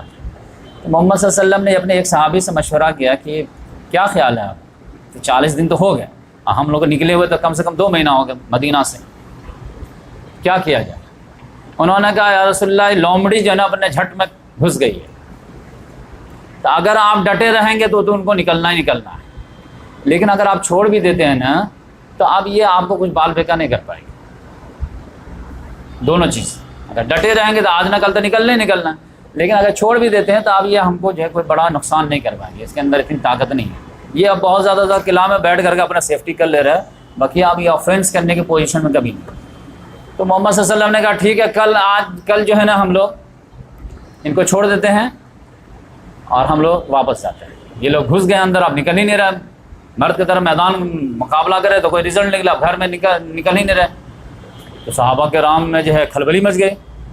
طائف فتح بغیر، طائف فتح بغیر، طائف فتح بغیر، نہیں ایسا کیسے ہوگا، ایسا کیسے ہوگا. اب آپس میں سب لوگ بولنے لگے نہیں طائف فتح کرنا ہے، آخری جائے کیوں 20 کی کانٹ چھوڑنا ہے یہ وہ. جب محمد صلی اللہ علیہ وسلم کو خبر پہنچی کہ سارے جو ہے مجاہدین جو ہیں وہ نہیں چاہ رہے ہیں جانا، تو محمد صلی اللہ علیہ وسلم ٹھیک ہے تو جاری رکھو، کوئی مسئلہ نہیں، کل اٹیک کرو، ٹرائی کرو۔ جب اٹیک کرنے گیا تو تیروں کی بارش اتنی آئی کہ سب کی حالت خراب ہو گئی، یعنی ایک بھی فائدہ نہیں ہوا، کئی لوگ زخمی ہو کر کے آ گئے۔ پھر محمد صلی اللہ علیہ وسلم نے کہا کہ آج انشاءاللہ ہم لوگ واپس جاتے ہیں، تو صحابہ کرام کو اتنی خوشی ہوئی جتنی کسی سے خوشی نہیں۔ تو محمد صلی اللہ علیہ وسلم پہلے میں بتایا تو سمجھ گیا تھا، تو بات تو تم سمجھے نہیں، اب جو ہے آج جب زخم کھا لیے تو سمجھ میں بات آئی۔ تو لوگوں نے کہا یا رسول اللہ بد دعا ہی دے دیجیے کم سے کم۔ تو محمد صلی اللہ علیہ وسلم نے کہا کہ بد دعا نہیں، میں دعا دیتا ہوں اللہ تعالیٰ ان کے ایمان لانے کی۔ تو اب آپ دیکھیں ہسٹری کیسے ریپیٹ ہو رہی ہے۔ 10 نبوی میں محمد صلی اللہ علیہ وسلم طائف آئے تھے، اور یہ جو ہے 8 ہجری میں محمد صلی اللہ علیہ وسلم طائف آئے، دونوں میں کیا فرق ہے؟ اب آرام سے پوری کہانی سن چکے ہیں۔ تو اس طرح محمد صلی اللہ علیہ وسلم جو ہے طائف کو چھوڑ دیے، اور محمد صلی اللہ علیہ وسلم کو یقین ہو گیا تھا کہ طائف والے ایمان لے آئیں، کیونکہ وہاں پہ بھی آپ جانتے ہیں کہ وہ 10 نبوی میں بھی جب ملک الجبال آیا تھا پہاڑ والا، تو اس نے کہا تھا کہ آپ بولیے تو میں پیس کے رکھ دوں۔ تو محمد صلی اللہ علیہ وسلم نے اپنا گیس کیا گیا تھا کہ مجھے امید ہے کہ اس کی نسل میں سے کوئی ایمان لائے گا۔ تو ایک نسل تو چینج ہونے والی تھی، کیونکہ 10-20 سال کا عرصہ گزر چکا تھا، تو اس لیے محمد صلی اللہ علیہ وسلم چھوڑ دیے۔ اب آئے واپس کہاں پہ؟ جہاں پہ مال غنیمت، وہاں پہ اب محمد صلی اللہ علیہ وسلم آ گئے ہیں، مال بہت زیادہ۔ کتنے مال تھے معلوم ہے آپ؟ 6 کنٹل چاندی تھی، 6000 جو ہے اونٹ، 24,000 جو ہیں یہ 40,000 بکریاں، 24,000 اونٹ وغیرہ، 6,000 جو ہے 6,000 اوقیہ جو ہے چاندی، جس کو آج کے حساب سے اگر ٹیلی کریں گے تو 6 کنٹل بنتا ہے۔ تو 24,000 اونٹ اور 6,000 انسان قیدی، یعنی بیوی بال بچی کے لائے تھے نا، تو 6,000 قیدی، 24,000 اونٹ اور 40,000 بکری ہو گئے۔ تو اب یہاں پہ آئے تو اب جتنے بھی جو ہے مکے کے جو معافی مانگنے والے ایمان لانے والے تھے سردار لوگ، وہ تو بار بار یہی دیکھ رہے ہیں یا رسول اللہ کب بانٹیں گے۔ اب محمد صلی اللہ علیہ وسلم کہہ رہے ٹھیک ہے بانٹتے ہیں، کل پرسوں، ایک دن ڈیلے کر رہے ہیں۔ اب محمد صلی اللہ علیہ وسلم کیوں ڈیلے کر رہے تھے؟ یہ ایک تاجو وہ ڈسکلوز نہیں کر رہے تھے۔ اب ان کا تو خالی چکر یا رسول اللہ یہ اونٹ بہت اچھا ہے، یہ بہت اچھا، ہاں ٹھیک ہے نا کریں گے نا بانٹ۔ محمد صلی اللہ علیہ وسلم اس لیے ڈیلے کر رہے تھے کہ ان کو لگ رہا تھا کہ بنو حوازن والے جو ان کے پورے پراپرٹی ہیں، اگر وہ لوگ آ کر کے معافی مانگ لیتے ہیں اور ایمان قبول کر لیتے ہیں تو میں ان کا پورا جو ہے واپس کر دوں۔ تو بانٹنے سے پہلے تو واپس کر سکتے ہیں، لیکن بڑھ جانے کے بعد کیسے چھین چھین کر واپس کریں گے؟ تو ان کا جو ہے 2-4 روز ویٹ کی، لیکن جب پتہ چلا کہ یہ لوگ آنے والے نہیں ہیں تو پھر جو ہے بانٹنا شروع کیے۔ اب بانٹنے میں بڑی مزیدار بات، یہاں پہ کیریکٹر دکھے گا۔ بانٹنے میں معاملہ یہ ہوا کہ ابو سفیان کو دیے کتنا معلوم ہے؟ 6 اونقیہ جو ہے 6 کلو ان کو جو ہے چاندی دیے، اور سمجھیے کہ اونٹ جو ہے 100 کے قریب، اب بکرا بکری بھی دی، 100 اونٹ اور 6 کلو چاندی۔ پھر بھی ان کو جو ہے صبر نہیں ہوا، بولا کہ میرا بیٹا یزید کو بھی دیجیے۔ نہیں، یزید، ان کا ایک بیٹا کا نام یزید تھا، معاویہ رضی اللہ عنہ بیٹے کا نام بھی یزید تھا، تو میرے بیٹے یزید کو بھی دیجیے۔ تو ان کو بھی محمد صلی اللہ علیہ وسلم نے 6 کلو چاندی دیے اور 100 اونٹ دیے۔ پھر بولے میرا بیٹا معاویہ، ان کو بھی دیجیے، کہ لو 6 کلو اس کو بھی لو اور اس کو بھی 100 اونٹ، یعنی 300 اونٹ اس کو ہو گئے اور 18 کلو چاندی۔ پھر حکیم بن حزام آئے، ان کو بھی جو 100 اونٹ دیے، بولے یار سے اور دیجیے، 100 اونٹ اور لے جا۔ پھر دوسرے لوگ آئے، ان کو بھی جو ہے جتنے بھی بڑے بڑے سردار تھے، کسی کو 50 اونٹ، کسی کو 100 اونٹ، کسی جیسے نا جو لیول دیتے چلے گئے، یہاں تک کہ بدو لوگ محمد صلی اللہ علیہ وسلم پہ ٹوٹ پڑے، دھکا مکی ہونے لگے۔ محمد صلی اللہ علیہ وسلم کو ایک جو ہے درخت کے پیچھے جا کر کے جو ہے اپنے آپ کو بچانا پڑا، چادر پھنس گئی درخت سے۔ محمد صلی اللہ علیہ وسلم نے کہا کہ ہوش کے ناخن لوگ تھوڑا صبر تو کرو، جیسے راشن پڑتا تو کیسے لوگ کرنے لگتے ہیں، بدو لوگ، کچھ پتہ ہی نہیں چل رہا۔ محمد صلی اللہ علیہ وسلم پریشان ہوئے، محمد صلی اللہ علیہ وسلم کہا کہ دیکھو یہ تمہارے جو مال ہے نا، میں اس میں سے 1 روپیہ رکھنے والا نہیں ہوں، لیکن صبر کا مظاہرہ کرو، مجھے دینے تو آرام سے۔ تو اس طرح سے سب لوگ ٹوٹ پڑے، سب کو دیے، سب کا جب منہ بھر دیے، تب اس کے بعد جو ہے محمد صلی اللہ علیہ وسلم نے زید بن ثابت رضی اللہ تعالیٰ عنہ کو بولے کہ اب جو بچ گیا ہے نا تو اس کو اکٹھا کرو، اس کو گنتی کرو، مجاہدین جتنے ہیں 12,000 ان کو گنتی کرو، اس میں سے پھر جو ہے حساب کتاب لگاؤ کہ کس کے حصے میں کتنا آنے والا ہے۔ تو پھر انہوں نے حساب لگایا کہ ایک ایک مجاہد کو 4 اونٹ ملنے والے ہیں اور 40 بکری آ رہی ہے۔ تو محمد صلی اللہ علیہ وسلم نے کہا دے دو سب کو۔ تو سارے مجاہدین کو 4 اونٹ اور 40 بکری، 4 اونٹ 40 بکری۔ اور جو لوگ گھوڑے لے کر کے آئے تھے تو ان کو 3 حصہ، تو 4 تیا 12، 2 حصہ گھوڑے کا، تو 4 تیا 12 اونٹ اور 120 بکریاں دی گئیں۔ اب اس طرح سے جو بانٹا گیا، اور محمد صلی اللہ علیہ وسلم مال فہ میں سے کچھ نہیں، یہ مال فہ تھا کیونکہ ایک جگہ مل گئے تھے، تو محمد صلی اللہ علیہ وسلم کو جو حصہ آیا وہ اپنا تھا۔ اب انصار میں جو ہے جو نوجوان لوگ تھے ان میں چیمے گوئیاں شروع ہو گئی، کیونکہ شروع دن سے جو ہے پوری قربانی کون دے رہے تھے؟ انصار دے رہے تھے۔ اب ان میں سے نوجوان لوگ جو ہے جی میں جو ہے ایک سوال پل رہا ہے، اور یہاں تک وہ اتنا زیادہ جہاں اندر پکڑا کہ منہ پہ بھی آ جاتا تھا کہ جب جو ہے خون دینے کی باری آتی ہے تو ہم یاد آتے ہیں یا انصار، اور جب جو ہے مال بانٹنے کی باری آئے تو رشتہ دار یاد آ گئے۔ دیکھو ابو سفیان کو دے دیے، قریش والوں کو دے دیے، قبیلے والوں کو دے دیے، اس کو دے دیا، ہم یاد ہی نہیں آئے، ہم تو مدینے والے ہیں، ہم تو دور والے ہیں۔ اب یہ 1 کان 2 کان تو کچے ہوتے ہیں، تو بات پھیلنے لگی۔ اب جس کو بھی بات چھیڑ دیتا تھا، بات تو لاجیکل تھی بھائی، کہ ابو سفیان ابھی مان لایا، اس کو آپ 300 دے دیے، 300۔ تو اس میں جو ہے محمد صلی اللہ علیہ وسلم کی بات آ ہی رہی تھی کان میں کہ اس میں سے جو انصار کے جو سردار تھے نا سعد بن عبادہ رضی اللہ تعالیٰ عنہ، وہ بھی آ گئے۔ یا رسول اللہ کچھ سننا ہے کہ نہیں؟ کہ ہاں سننا ہے۔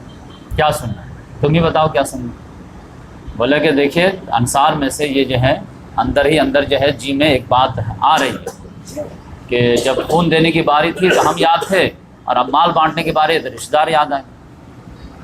تو محمد صلی اللہ علیہ وسلم نے کہا کہ تمہارا کیا خیال، تم بھی یہی فیل کرتے ہو کیا؟ تو انہوں نے کہا میں بھی تو اسی قوم کا فرد ہوں نا، مطلب انہوں نے اپروو کیا کہ ہاں مجھے بھی یہی بات سمجھ میں نہیں آ رہی ہے، اور مجھے بھی جو کلیریفیکیشن چاہیے کہ ایسا کیوں کر رہے ہیں۔ تو محمد صلی اللہ علیہ وسلم نے کہا کہ جو ہے ٹھیک ہے، تم ایک جگہ جمع کرو سارے انصار کو، میں بات کرتا ہوں اور میں جواب دہ ہوتا ہوں کہ میں ایسا کیوں کیا ہوں۔ تو جو ہے جمع کیا گیا ان لوگوں کو۔ جب جمع ہوئے تب آپ دیکھیے موٹیویشنل اسپیچ کا ایک کلاسیکل ایگزامپل، دنیا میں بہت سارے موٹیویشنل اسپیکر بنتے ہیں نا، 10,000 لوگوں کو جو ہے موٹیویٹ کر دیتے ہیں، یہ کر دیتے ہیں۔ جن لوگوں کے دلوں میں یہ بالکل سوء ظن آ گیا تھا، اور وہ سوء ظن صرف دل میں نہیں تھا، زبان پہ بھی آ، اور ان کو محمد صلی اللہ علیہ وسلم نے یہ موٹیویٹ کیسے کر دی؟ ایک اسپیچ کے ذریعے سے، کہ وہ لوگ اپنی غلطی پر اتنا روئے کہ داڑھی بھیگ گئی۔ یہ ایک اسپیچ کا کمال ہے نا، لیڈر کا تو یہی سب کمال ہوتا ہے نا، اور کیا ہوتا ہے؟ کیسے لیڈ کرنا ہے، کیسے سوال کو جو ہے کرش کرنا ہے، کیسے شیطان کے جو ہے ورغلا جو دیا ہے اس کو جو ہے دبانا ہے۔ محمد صلی اللہ علیہ وسلم نے جو ہے تقریر کی، بولے کہ میں نے جو ہے یہ بات سنی ہے کہ تم لوگ جو اس طرح کے سوچ رہے ہو اور تمہارے دل میں یہ پکڑا۔ سارے لوگ خاموش تھے، تو وہ پتہ چل گیا کہ ہاں یہ تو ہے، آپ دکان بانٹے، ہمارے آنکھوں کے سامنے بانٹے، اتنا بانٹے کہ ہمارے حصے میں 4 آئے۔ اتنا ہونے کے بعد محمد صلی اللہ علیہ وسلم نے کہا کہ کیا یہ بات صحیح نہیں ہے کہ تم لوگ گمراہ تھے، اللہ تعالیٰ نے میرے ذریعے تم کو ہدایت دی؟ یا بلا یا رسول اللہ، کیا یہ بات صحیح نہیں تھے کہ تم لوگ محتاج تھے، اللہ تعالیٰ نے میرے ذریعے تم کو غنی کر دیا، کتنی مال دولت خیبر وغیرہ سے نہیں؟ بلا یا رسول اللہ، کیا یہ بات صحیح نہیں تھے کہ تم لوگ جہاں آپس میں جانی دشمن تھے، میرے ذریعے اللہ نے تم کو جوڑ دیا، بھائی بھائی بنا دیا؟ بلا یا رسول اللہ۔ بات نہیں۔ تو محمد صلی اللہ علیہ وسلم نے کہا کہ دیکھو میں نے جن کو دیا ہوں وہ اس وجہ سے دیا ہوں کہ وہ نئے مسلمان بنے ہیں۔ کچھ لوگ جو ہے ایسے ہوتے ہیں کہ ان کو مال کے ذریعے سے ان کا تالیف قلب کیا جاتا ہے، مال کے ذریعے سے ان کے اسلام مضبوط کیا جاتا ہے۔ کچھ لوگ ایسے ہوتے ہیں جن کے دلوں میں دنیا کی محبت رہتی ہے، اور کچھ لوگوں کا آخرت کی محبت رہتی ہے۔ تو جن کی محبت تھی اسے میں دیا، تو اب آپ لوگوں کو کیا چاہیے تھا؟ دنیا یا آخرت؟ آخرت کے لحاظ سے میں نے آپ کو دیا، اور جو ان کو دنیا چاہیے تھا میں نے ان کو دنیا دیا۔ پھر محمد صلی اللہ علیہ وسلم نے فرمایا کہ تم یہ بھی بول سکتے ہو، میں جیسے بولا ہوں کہ اللہ تعالیٰ نے تم کو گمراہ بنایا تھا، میرے ذریعے سے ہدایت دیا، تم لوگ آپس میں ڈیوائڈ تھے، میرے ذریعے یونائٹ ہے، تو تم بھی جو پلٹ کے جواب دے سکتے ہو کہ یا رسول اللہ، اور تم جواب دو گے تو تم سچ بولو گے، سچ مانی جائے گی بات کہ یا رسول اللہ آپ کو لوگوں نے جھٹلایا تو ہم نے تصدیق کیا، جب لوگوں نے آپ کو گھر سے نکالا تو ہم نے آپ کو پناہ دی، لوگوں نے آپ کو دھتکارا تو ہم نے آپ کو گلے لگایا، آپ بے یار و مددگار گھر سے نکالے گئے تھے، ہم نے آپ کو اکوموڈیشن دیا، یہ بھی بات تمہاری صحیح۔ تم بول سکتے ہو، کوئی بول نہیں رہا ادب کے حساب سے، لیکن بولنا چاہو تو بات بول سکتے ہو، اور تمہاری بات سچی ہوگی، مانی بھی جائے گی۔ لیکن انصار کیا تم اس بات پہ راضی نہیں ہو کہ یہاں سے جب ہم لوگ لوٹیں تو کچھ لوگ جو ہے بھیڑ بکری لے کر کے لوٹیں، اور تم لوگ رسول اللہ کو لے کے گھر لوٹیں؟ اس بات پہ راضی نہیں ہو؟ سارے صحابہ کرام جو انصار تھے وہ دہاڑے مار مار کے رونے لگے، رسول اللہ رسول اللہ رسول اللہ، ہمیں کچھ نہیں۔ محمد صلی اللہ علیہ وسلم نے تو کہا کہ میں تو مجھے فتح مکہ میں بول چکا تھا نا کہ میرا جینا مرنا اب تمہارے ساتھ، تو میں جو اپنے لیے اڈاپٹ کروں گا وہی اپنے ساتھیوں کے لیے اڈاپٹ کروں گا نا۔ تو تم اس بات پہ راضی ہو یا نہیں کہ لوگ بھیڑ بکری لے کر کے جائیں گھر کو اور اس کو خوش قسمتی سمجھیں، اور تم رسول اللہ کو گھر لے کر کے جائیں؟ کون لکی ہے؟ صاحب نے ایک مشکا نہیں، یا رسول اللہ اپنے غلطی پہ اتنا نادم ہوئے، اتنا سب لوگ ہوئے کہ داڑھی بھیگ گئی۔ تو اب جو ہے آپ سمجھیے کہ آج بھی یہی کوسچن ہے سامنے، ہمارے سارے لیڈر کے سامنے یہ کوسچن،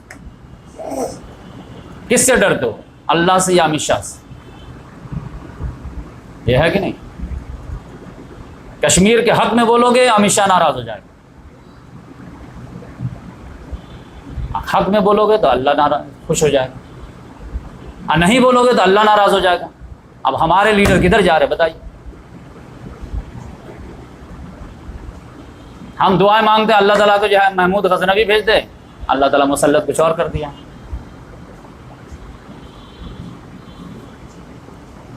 زبانیں گنگ ہو گئی، ہم کس کے ساتھ ہیں؟ حق کے ساتھ نہیں ہے۔ تو آپ دیکھ لیجیے پوری امت جو ہے اس میں تو بالکل جو کلیئر کٹ جو ہے زیرو سے فیل ہو رہی ساری امت، 3 ملک کے علاوہ کوئی ایک لفظ بولنے کے لیے تیار نہیں۔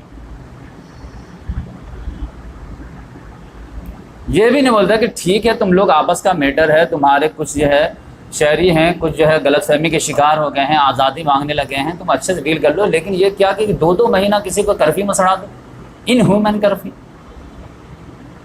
کوئی آزادی مانگنے آئے تو اس کو گولی دو، یہ 21ویں صدی میں یہ ہوتا ہے کیا؟ یہ NRC جو ہے یہ کوئی لاجیکل بات ہے کیا؟ کہ اگر کوئی ہندو باہر سے آ گیا تو وہ شرناರ್ಥی ہو گیا، اور کوئی مسلم آ گیا تو گھسپیٹھی ہو گیا؟ یہ 21ویں صدی کا لاجک ہے کیا؟ یہ اس کو لاجک بولتے؟ بنگلہ دیش سے ایک ہندو ہو جائے تو وہ شرناರ್ಥی ہو گیا، اور ایک مسلم آ جائے تو وہ گھسپیٹھی ہو گیا، اور اس کے خلاف بھی تم بولنے کے لیے تیار نہیں ہو، کہتے نہیں ہم حکومت کے ساتھ ہیں۔ تو پھر اللہ تعالیٰ کیسا لیڈر آپ کو دے گا؟ اب آپ سمجھ جائیے۔ تو اس لحاظ سے سمجھ جائیے کہ ہر دور میں یہ کہانی جو میں سنا رہا ہوں وہ اس لیے نہیں کہ بس جو ہے یہ الف لیلا کی کہانی ہے، یہ اصل میں ریلیٹ ہوتا ہے کہ ہر دور میں اہل ایمان کے سامنے ڈو اینڈ ڈائی کا فیصلہ آتا ہے۔ کلیئر کٹ محمد صلی اللہ علیہ وسلم بول کے گئے ہیں، من مشى مع قوم، من مشى مع ظالم ليقويه وهو يعلم انه ظالم فقد خرج من الاسلام، جو کوئی ظالم کا ساتھ دیا یہ جانتے ہوئے کہ وہ ظالم ہے تو وہ اسلام سے نکل گیا۔ اور آج آپ دیکھ لیں 56 ممالک میں صرف 3 ملک کے سربراہ ہیں جو کشمیر کے حق میں کچھ بولنے کے لیے تیار ہیں،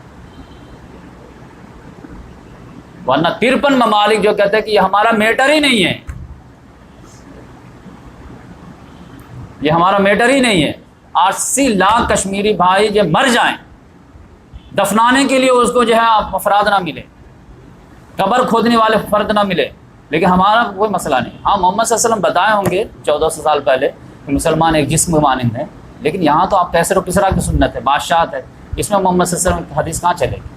ہم اپنا مارکیٹ دیکھیں گے، کہاں فائدہ کیا نقصان، کدھر تیل بیچنا کدھر نہیں بیچنا ہے، یہ ہم فائدہ نقصان دیکھیں۔ امت مر جائے اس سے کیا ہم کو لینا دینا؟ اپنی دکان، اپنی عیاشی، اپنی بدماشی برقرار رہیں، یہ حالت۔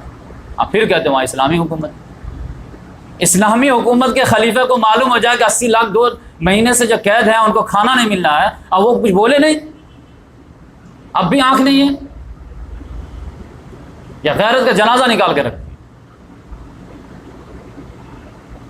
ارے اس زبان کو تو کاٹ کے پھینک دینا چاہیے نا جس میں جو حق بولنے کی طاقت نہیں ہو، اس ایمان کے کوڑی کی قیمت نہیں ہے جس میں جو حق بولنے کے لیے جرت نہیں ہے۔ کم سے کم انڈیا میں بولنے کی تو آزادی ہے نا، فریڈم آف اسپیچ پر جو ہے پابندی نہیں لگے نا، جس روز لگے گی اس روز جب مجبوری کا بہانہ لے لیجیے گا، آج تو نہیں ہے نا، غلط کو غلط بولو نا، صحیح کو صحیح بولو نا، غلط کوئی بھی کرے۔ چائنا میں اگر مسلمان کے ساتھ غلط ہوتا تو چائنا بھی غلط، شام میں غلط ہوتا تو شام میں بھی غلط، یمن میں ہوتا تو یمن بھی غلط، انڈیا میں ہوتا تو انڈیا بھی غلط۔ یہ کیوں ہوگا کہ ہمارا جو سربراہ کرتا تو بہت اچھا، دوسرا کرتا تو بہت غلط؟ اسلام کا 2 پیمانہ تو نہیں ہو سکتا نا، ایک ہی پیمانہ ہوگا۔ یہی افغانستان کے لوگ جو ہے روس کے خلاف جہاد کر رہے تھے تو امریکہ جہاد کا لائسنس دے رہا تھا، آج ان کے خلاف ہونے لگے تو ٹیررسٹ کا لائسنس دینے لگے۔ ارے واہ، یہ تم حق کو ناحق کا فیصلہ تم کرنے لگو گے۔ آج پھر جو ہے 18 سال کے بعد کر رہا، ہم سے بات کیجیے، مذاق نہ، ٹیررسٹ بات ہوتی ہے۔ ڈونلڈ ٹرمپ کا گریبان کوئی کیوں نہیں پکڑتا کہ تم ٹیررسٹ کیوں مصالحت کر رہے ہو، تم ٹیررسٹ سے بات کیوں کر رہے ہو؟ جب اپنی پڑی ہے تو آپ جب بات کرو، ٹیررسٹ تو ٹیررسٹ ہوتا نا، تو اس سے بات کیوں ہو رہی؟ ظلم خلیل زاد کیوں آ رہا، کیوں بات کر رہا؟ تو کوئی تو گریبان میں سوال کرے نا۔ UN جو ہے کتنی بڑی جو ہے، سب سے جو ہے غیر جمہوری ادارہ، دنیا کا سب سے بڑا پاپی ادارہ نمبر 1، 5 ممالک 192 ممالک کے جو ہے قسمت کا فیصلہ لے کے بیٹھے ہیں کہ وہ ایٹم بم بنا سکتے، دوسرے نہیں بنا سکتے۔ دنیا میں کوئی فیصلہ ہو جائے، ایک ویٹو پاور والا اگر آبجیکشن لے لیا، ختم۔ یہ اس سے زیادہ غیر انجسٹ ادارہ ہو سکتا ہے کیا؟ اگر نیوکلیئر بم بنانے کی اجازت ہے تو سب کو ہونی چاہیے، یا بینڈ ہے تو سب کو بینڈ لگنی چاہیے۔ اصول تو بچہ 5ویں کلاس سے بچے کے پوچھے جائے ہوئے کہ پوری دنیا میں ایک ادارہ بنا ہے، اس میں جو ہے نیوکلیئر بم، خطرناک بم سب کو بنانا چاہیے نہیں بنانا، تو بچہ بھی بولے گا یا تو سب کو اجازت ہونی چاہیے یا سب کا بینڈ لگنا چاہیے۔ تو کوریا بنا رہا ہے تو غلط، امریکہ بنا رہا تو صحیح۔ ایسٹ تیمور میں اگر جو ہے کرسچن کو پرابلم ہوا تو 2 ملک الگ کر کے رکھ دیے، سوڈان میں معاملہ ہوا تو کرسچن کے لیے الگ ملک بنا کے رکھ دیے، اب مسلمان کو کہیں پرابلم ہے تو اس کو گولی مار دو۔ تو اس لحاظ سے جو ہے پرابلم یہ ہے کہ اب جو ہے مصیبت اتنی سر پہ آ گئی ہے تو اب جا کر کے مسلمان تھوڑی کروٹ لے رہے ہیں۔ اب کروٹ لے رہے ہیں تو پھر بھی کیا کر رہے ہیں؟ جا کر کے اب مسجد میں نماز پڑھ رہے ہیں، زیادہ چہرے پہ داڑھی رہے۔ یہ نادا گر گئے سجدے میں جب وقت قیام آیا، ظالم کے سامنے آپ کھڑے ہونے کی بات آئے ہیں تو آپ کہتے اللہ اکبر۔ اب تک کیا کر رہے تھے؟ تو کرکٹ کا میچ دیکھ رہے تھے، جوا کھیل رہے تھے۔ آپ دیکھیں میں نماز پڑھتا ہوں پھر بھی اللہ مدد نہیں کرتا۔ ارے اب تو میدان میں وقت آ گیا میدان آنے کا، اب تم نماز پڑھنے سے کافی ہوگا، نماز کے ساتھ ساتھ کمپلیٹ اسلام کی بات کرو، دیکھو خدا کی مدد آتی کہ نہیں آتی، شریعت اسلامی کے نفاذ کی بات کرو، خدا کی مدد آتی ہے نہیں آتی۔ آدھا ادھورا اسلام لے کر کے محمد اللہ تعالیٰ کے پاس آ جاؤ گے، ایسے کک مار کے ریجیکٹ کر دیا جائے گا، دفاع ہو جاؤ، آئدر اوبے اور گو اوے، یا تو پورا اسلام کا پیکج لو یا دفاع ہو جاؤ۔ آج کے حکمران لوگ جتنے بھی ممالک کے ہیں سب اسلام کو ایک لحاظ سے جو ہے زبان حال سے یہی بولتے ہیں کہ اللہ تعالیٰ تیرا جو دین ہے اسلام، اس کے عبادات کا فارمولہ سارا اچھا لگتا ہے، سارے سب ویل اینڈ گڈ ہیں، لیکن سیاست کا جو اصول دیا گیا ہے نا وہ ہم کو ایکسیپٹیبل نہیں۔ سیاست کا اصول جو خلافت کا ہے وہ اچھا نہیں لگتا، ہم کو کیسر و کسرا والا اچھا لگتا ہے کہ باپ کے بعد بیٹا، بیٹا کے بعد بیٹا، بیٹا کے بعد بیٹا، وہ کتنا اچھا، اس میں امن رہتی ہے۔ خلافت میں تو کیا ہے؟ جنگ ہوتی ہے۔ لہذا اسلام کے جو ہے عبادت ہم لیں گے اور سیاست چھوڑ دیں گے، یہ آدھا ادھورا نہیں۔ افتؤمنون ببعض الکتاب وتکفرون ببعض، کیا تم آدھے پہ مانتے ہو آدھے کو نہیں مانتے؟ عبادت لوگے اس قرآن سے، سیاست لوگے کہاں سے؟ کیسر و کسرا سے؟ ایسا اسلام منہ پہ دے مارے جائے گی نہیں؟ آج آپ دیکھ لیجیے، ذلت و خواری مقدر بن جائے گی امت مسلمہ۔ تو اس لحاظ سے آپ سمجھیے ان شارٹ کہ امت مسلمہ کا ایز ان ہول جو مین جرم ہے وہ صرف ایک لڑائی جو امت مسلمہ کی خدا کے ساتھ، پہلی لڑائی تو امت مسلمہ خدا کے ساتھ۔ ارے آپ سوچے کہ یہ پتہ نہیں جذبات میں کیا بول رہا ہے، قرآن میں آیا کہ نہیں کہ سودی کاروبار اگر نہیں چھوڑتے ہو تو اس کا مطلب تم اعلان جنگ کر رہے ہو اللہ اس کے رسول کے، ہے کہ نہیں؟ کون ایسا ملک آپ دکھا دیجیے مجھے جہاں سود نہیں؟ تو حالت جنگ میں تو ہیں ہی آپ لوگ، اسرائیل سے نہیں اللہ سے، یہی فرق ہے نا۔ ورلڈ بینک کو یا IMF کو کس نے طلاق دیا ہے کہ یہاں سودی لین دین ہوتے ہیں، ہم نہیں اس میں شمولیت ہوں گے؟ سب نے تو گلے ہی لگایا نا۔ تو ایک ہی لڑائی ہے امت مسلمہ کی اللہ تعالیٰ کے ساتھ کہ اللہ تعالیٰ کہتا ہے کہ میں تمہاری صرف ایک شرط پہ مدد کروں گا، جب تم اسلام کو پورے کمپلیٹ پیکج کے حساب سے لو، ادخلوا فی السلم کافہ، اے لوگوں جو ایمان لا ہو اسلام میں پورے کے پورے داخل ہو جاؤ، ہر اصول ہر حکم سر آنکھوں پر رکھ دو، ہم تم کو آج مدد کرنے کے لیے تیار ہیں۔ لیکن امت مسلمہ کہتے ہیں کہ نہیں، اگر آپ کو مجھے ماننا ہے تو میرا آدھا ادھورا اسلام جو بھی میں دے رہا ہوں اسی پہ آپ کو اکتفا کرنا ہے تو کیجیے، ورنہ اس سے آگے ہم بڑھنے کے لیے تیار نہیں۔ یہ لڑائی ہے کہ نہیں؟ ہم سود نہیں چھوڑ پائیں گے، چاہے پیٹرول کی طاقت آپ دے دیجیے پھر بھی نہیں چھوڑ پائیں گے، ہم سے نہیں ہوگا، امریکہ ناراض ہو جائے گا، ان کے خطرہ ہم کو زیادہ ہے، دنیا بگڑ جائے گی ہماری۔ پتہ نہیں آپ کہتے ہیں کہ نہیں ہم مدد کریں گے، پتہ نہیں مدد کریں گے نہیں، کون دیکھنے گے؟ اس کا تو ڈرون دکھتا ہے نا۔ یہی اصل لڑائی ہے، میں جان لیجیے آج کے دور میں کہ آدھا ادھورا اسلام، اس پہ بھی تھینکس بولیے۔ نماز پڑھ دیتے ہیں آپ، رمضان میں چندہ دیتے ہیں، رمضان میں روزہ رکھتے ہیں، زکوٰۃ دیتے ہیں، خوار ہیں بدکار ہیں ڈوبے ہوئے ذلت میں، کچھ بھی تیرے محبوب کی امت میں تو ہیں، ہم بخشا ایسے بخش دیجیے۔ اللہ تعالیٰ کہتا ہے دنیا میں ہم تو کچھ عزت دے رہا تھا، آخرت میں کیا بخشیں گے تم آؤ تو صحیح ہمارے پاس، اپنی مہلت عمر گزار کرو۔ تو بچیں گے وہی جو آج کے دور میں بھی جو ہے وہی رویہ اپنائیں گے جو ہر دور میں اپنائے ہیں، جو اہل حق ہوتے ہیں کہ جان دے دیتے ہیں لیکن جو کمپرومائز حق کے لیے نہیں کرتے، ورنہ جو ہے سب کے ساتھ حد سے چڑھ جائے گی۔ تو یہ جان تو جانی ہے، چاہے آج جائے یا کل جائے۔ اب موت و حیات کے فیصلے زمین پہ نہیں ہوتے، آسمان پہ ہوتے ہیں۔ جب یہ عقیدہ ہے تو پھر ڈرتے کیوں؟ ہوگا وہی جو قسمت میں ہوگا۔ جب یہ سب عقیدہ ہونے کے بعد جو ہے دل میں اب پھر خوف خدا کے بجائے دوسرا خوف آ جائے، اس کا مطلب یہ ہے کہ وہ جو ہے عقیدہ بھربھرا ہے، اندر سے کھوکھلا ہے، جان نہیں ہے اس میں۔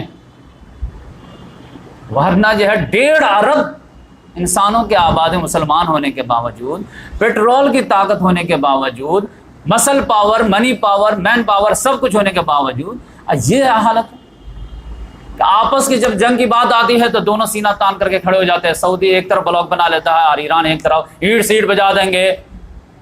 اب پتہ چلا اسرائیل کی بات آتی ہے تو سب ہیلی کے بلنے بن جاتے کہ نہیں امریکہ ابو جان۔ یہ کہ ایمان کا تیور ہے کہ ایک ملک میں بھی اللہ تعالیٰ کا نظام نہیں دکھا سکے تاکہ ہم لوگ کہیں دعوت دینے جائے کسی غیر مسلم کو تو کہیں کہ بھائی یہ ماڈل کاپی کر لو۔ یہاں پہ دیکھو فریڈم اسپیچ کیسی ہے، فریڈم ایکسپریشن کیسا ہے، انصاف کیسے ہر ایک کو برابر ملتا ہے۔ خلافت راشدہ کی یاد تو تازہ ہونی چاہیے نا، کہیں نہیں۔ تو یہ جرم کم بڑا ہے کہ ہم نے اسلام کو ہی داغدار کر کے رکھ دیا ہے۔ اور پھر آج کے دور میں تو آپ دیکھیے گا کہ کچھ دنوں کی بات ہے، کچھ دن اور چلیں گے نا تو میری بات لکھ لیجئے کہ ڈیمانڈ کرنے سے پہلے جے شری رام بولیں گے یہ لوگ۔ ان کو رکوع کرنے کے لیے کہا جائے گا یا سجدے میں گریں گے، وفد بلایا نہیں جائے گا، جو ہے دروازے پہ دستک دیں گے ہم آ گئے قبول کر لیجئے۔ 21 دنوں کی بات ہے، آپ دیکھیں۔ تو یہ جو ہے یہ لیڈر لوگوں کے جب گریبان نہیں پکڑیں گے نا تو یہ تو آپ کو کہیں سے کہیں لے جائیں گے۔ قرآن میں کلیئر کر کے دیا ان الدین عند اللہ الاسلام، اللہ کے نزدیک ایکسیپٹیبل دین اونلی ایک ہے، اب وہ کیا ہے؟ اسلام۔ لیکن آج آپ دیکھیے گا کہانی کیا سنایا جائے، سب دھرم اچھا ہے، سب دھرم میں اچھا ہے، سب دھرم میں یہ نیکی ہے، سب دھرم اچھائی سکھاتا ہے، سب دھرم اچھائی سکھاتا ہے۔ اونلی اسلام ہے جو خدا تک پہنچنے کا راستہ بتاتا ہے، ورنہ جتنا دھرم ہے، چاہے بدھ مت ہو، سکھ مت ہو، عیسائی مت ہو یا ہندو مت ہو، ہر دھرم خدا سے دور سکھاتا ہے۔ خدا سے دوری آپ کو جو ہے خطرناک نہیں لگتا؟ ایک بندہ اگر صبح اٹھتا ہے ایک محلے میں، اب کوئی مسجد جاتا ہے، کوئی مندر جاتا ہے، کوئی سینیگوگ جاتا ہے، کوئی چرچ جاتا ہے، کوئی گرودوارہ جاتا ہے، کیا سب خدا ہی تک پہنچ رہا ہے کہ صرف جو مسجد جانے والا خدا تک پہنچ رہا ہے؟ تو آپ ایسی بات کیوں بولتے ہیں جو غیر مسلموں کو کنفیوز کرتے کہ نہیں آپ کا بھی دھرم ٹھیک ہے، ہمارا بھی ٹھیک ہے؟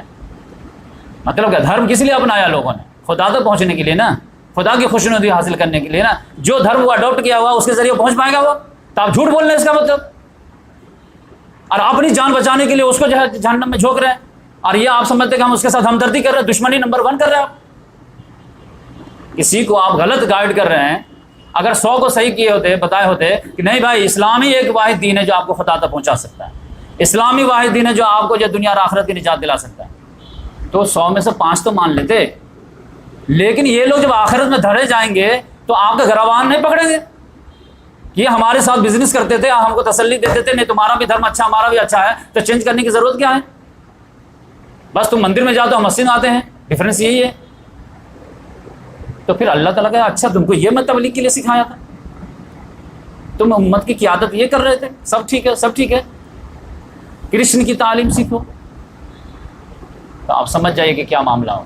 تو آپ سمجھیے کہ جو بھی اس طرح کے مسلمانوں میں لیڈر ہیں جو اسلام کو جو ہے مشکوک بنا کر کے پیش کر رہے ہیں، آئیڈیل بنا کے پیش نہیں کر رہے ہیں، وہ غیر مسلموں کے ساتھ دشمنی نمبر 1 کر رہے ہیں، ان کو دھوکہ دے رہے ہیں، ان کے ساتھ چیٹ کر رہے ہیں، ان کی آخرت کو برباد کر رہے ہیں، ان کی آخرت کو داؤ پہ لگا رہے ہیں۔ کوئی بھلائی نہیں ہے، یہ تو جب آنکھ کھلے گی تو ڈبہ غائب نظر آئے گا، اور لوگ ہم لوگ جیسے کہ لوگوں کو قدر کریں گے کہ کاش کہ ان کی بات سنیں۔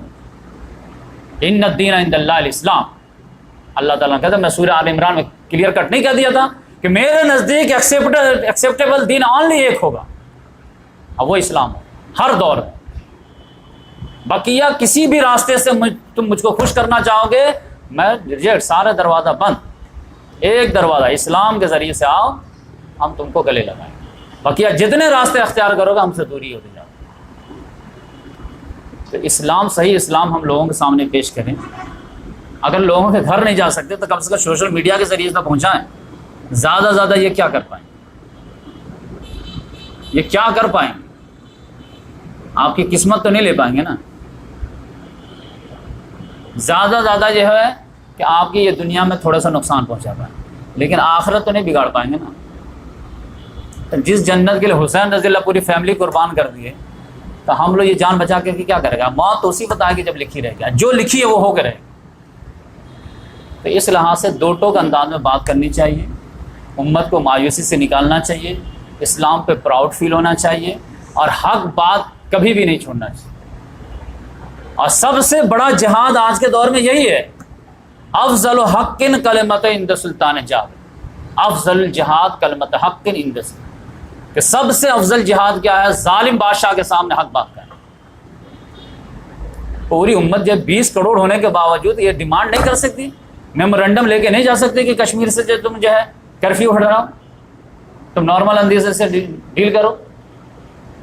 آزادی کے نعرے جو دوسری جگہ جو ماوسٹ نہیں لگا رہے، دوسرے لوگ نہیں لگا رہے، ان کو کیسے ڈیل کرتے تم؟ NRC کا قانون سب کے لیے برابر نہیں ہو سکتا، تو کم سے کم جو ہے حق کی بات تو بولو۔ میں تو نہیں کہتا کہ جو میدان میں نکلا، لیکن پروٹیسٹ تو کرو۔ بمبئی میں جنگل کاٹے جا رہے تھے تو لوگ جو ہے نا قربانی دے رہے ہیں، اللہ تعالیٰ کو ہم لوگ کیا منہ دکھائیں گے کہ جنگل کاٹنے پر جو نوجوان پڑھے لکھے نکل گئے میدان میں، ڈنڈا کھائے ہیں، آج جیل میں گئے ہیں، اور تم لوگ انسان مسلمان کٹ جانے پر جو تم نہیں کر پائے، جبکہ ایک مسلمان کی قیمت خانہ کعبہ کی حرمت سے زیادہ ہے۔ اب آپ سمجھے کیا لیول ہے، کیا ہماری قدر ہو، ایسے لوگوں کی قدر ہوتی۔ تو اللہ تعالیٰ سے دعا ہے کہ اللہ تبارک و تعالیٰ توبہ کی توفیق عطا فرمائے، اور پھر موت و حیات کا فیصلہ اللہ کے ہاتھ میں ہے، اس پر عقیدہ جو ہے جمانے کی توفیق عطا فرمائے کہ ہوتا وہی ہے جو خدا چاہتا ہے۔ اور خدا کے راستے میں جو بھی مشکلات ہیں، پریشانیاں آتی ہیں نا، تو وہ آزمائش کے لیے آتی ہے، ہمارے ایمان کے امتحان کے لیے آتا ہے، اور وہیں پر اصل میں ثابت قدم رہتا ہے، رہنا ہی اصل ایمان ہے۔ وہیں پر آپ سرنڈر ہو گئے، نہیں نہیں یہاں پہ کچھ نہیں بولنے کا، تو آپ ایمان کا سودا کر لیے۔ تو میں تو پوری سیرت کے کیریکٹر آپ کو رکھ دیا نا، ابھی تو 3-4 لیکچر باقی رہے، تو آپ دیکھ لیجئے جو ٹرو صحابہ کرام تھے ان کا نیچر کیا تھا، ان کا کیریکٹر کیا تھا، ان کا ایٹیچیوڈ کیا تھا، اور بقیہ جو جان بچانے والے تھے ان کا کیریکٹر کیا تھا۔ لیکن گئے تو دنیا سے دونوں ہی، لیکن اپنے اپنے قبر میں مزہ کون کر رہے؟ تو اس لحاظ سے جو ہے یہ چند روزہ زندگی ہے، اسی میں ہم کو آخرت بنانی ہے، اور نہیں تو اسی میں آخرت تباہ ہو۔ تو چند دنوں کے جو ہے محنت مشقت کر کے اگر کوئی اپنی آخرت بنا لے تو دنیا مجھ سے بڑا لکی کوئی نہیں۔ اور چند دنوں کے عافیت کے جو ہے بچا کر کے، جو کہ عافیت گارنٹی بھی نہیں آج کے دور میں، اور اس کے لیے اتنی بڑی آخرت کو داؤ پہ لگا دینا، یہ کوئی عقل مندی نہیں، یہ بے وقوفی نمبر 1 ہے۔ تو اس لحاظ سے اللہ تعالیٰ سے دعا مانگنا چاہیے، اہدنا الصراط المستقیم صراط الذین انعمت علیہم، اے اللہ ہمیں سیدھا راستہ گائیڈ کر۔ اور یہ کب بولتے ہیں آپ؟ ایاک نعبد و ایاک نستعین کر کے بولتے ہیں کہ اللہ ہم تیری ہی عبادت کرتے ہیں۔ نماز میں پریکٹیکل میں بول رہے ہیں کہ اللہ ہم تیری عبادت کرتے ہیں۔ تو جب آپ عبادت کر رہے ہیں تب اگلا کیا مانگ رہے ہیں؟ آپ کو چاہیے کیا؟ عبادت کی تو توفیق اللہ نے دے ہی دیا، تبھی تو نماز میں پڑھ رہے ہیں سورہ فاتحہ میں ایاک نعبد و ایاک نستعین، اے اللہ ہم تیری ہی عبادت کرتے ہیں، کرتے رہیں گے۔ تو اگر آپ عبادت ہی کو عبادت سمجھتے ہیں، ہدایت سمجھتے ہیں، تو آپ مانگ کیا رہے ہیں؟ جو دے دیا اور اس کے بعد مانگ کیا رہے ہیں؟ نہیں، مزید آپ پورا 24 گھنٹہ زندگی کیسے گزاریں، انفرادی لحاظ سے کیسے گزاریں، اجتماعی لحاظ سے کیسے گزاریں، یہ تو گائیڈ بتا۔ ہمارے قومی معاملات کیسے ہوں گے، فیملی معاملات کیسے ہوں گے، سماجی معاملات کیسے ہوں گے، تجارتی معاملات کیسے ہوں گے، یہ بھی تو بتا۔ اہدنا الصراط المستقیم، وہ بھی کیسا راستہ؟ انعمت علیہم، جن پر چل کر کے لوگوں کو آپ نے انعام دیے ہیں، خوش ہو کر کے کن لوگوں کو انعام دیے ہیں؟ انبیاء کرام، صدیقین، شہداء، صالحین، ان کے تاریخ پڑھ لیجیے، آپ سیرت پڑھ لیجیے، دیکھیے ان لوگوں کے تیور کیا تھے زندگی گزارنے میں۔ غیر المغضوب علیہم ولا الضالین، نہ ان لوگوں کا راستہ جن پر تیرا غضب ہوا۔ غضب کن پہ ہوا؟ جو رسول کی دعوت کو نہیں مانے ان پہ غضب ہوا، ان پہ عذاب آیا ہے۔ ولا الضالین، اور جو ماننے کے بعد جو ہے نہیں مانے وہ بھی گمراہ ہوئے، عیسائی بڑی اگزامپل ہے اس کی۔ تو آپ تو ہر نماز میں وہی مانگتے ہیں لیکن وہی کرتے نہیں، ہم کیا کریں؟ بچہ رات دن کہتا ہے باپ سے کہ ابو اسکول بھیجیے، اسکول بھیجیے، اور سب چیز دے دینے کے بعد شوز دے دو، ٹائی دے دو، یونیفارم دے دو، کتاب خرید دو، اور اسکول ہی نہیں جائے، اور پھر ابو اسکول جائیں گے ہم۔ یہ کیا مذاق کیا رہا تو ڈیلی رات میں بولتا ابو اسکول جائیں گے، اور جب صبح میں کہتا چلو اسکول تو نہیں جائیں گے۔ تو یہ مذاق ہو رہا کہ نہیں ہو رہا؟ کہ نماز میں ہم کیا کر رہے ہیں؟ اہدنا الصراط المستقیم، اے اللہ ہدایت دے، ہدایت دے۔ بھائی ہدایت دے دے تو پورا قرآن تو دے دیا نا آپ کو، کہ ظالم کو کیسے ڈیل کرنا، مظلوم کو کیسے ڈیل کرنا ہے، تم کو نہیں پتا ہے ابھی تک؟ سیاسی معاملات تمہارے کیسے ہوں گے، سماجی معاملات کیسے ہوں گے، تجارتی معاملات کیسے ہوں گے، یہ نہیں ہے قرآن میں؟ یا بولو قرآن انکمپلیٹ ہے؟ تو پھر مانگتے کیا اہدنا الصراط المستقیم، جب جو اس پہ چلنا ہی نہیں تو کیوں مانگتے؟ تو یہ آپ سمجھ جائیے کہ سورہ فاتحہ جو ہے وہ عام سورہ نہیں ہے، تھوڑا دل سے پڑھیے اس کو سمجھ کر کے کہ آپ مانگتے کیا ہیں، کہ ہماری انفرادی زندگی کیسے گزاروں اور اجتماعی زندگی کیسے گزاروں۔ ہمارا رول تو ہونا چاہیے نا۔ اللہ تعالیٰ نے جو ہے ہمارے لیے سورج نکالا ہے، چاند نکالا ہے، ہوا پوری دنیا سجا ہے، تو ہمارا رول کیا ہو؟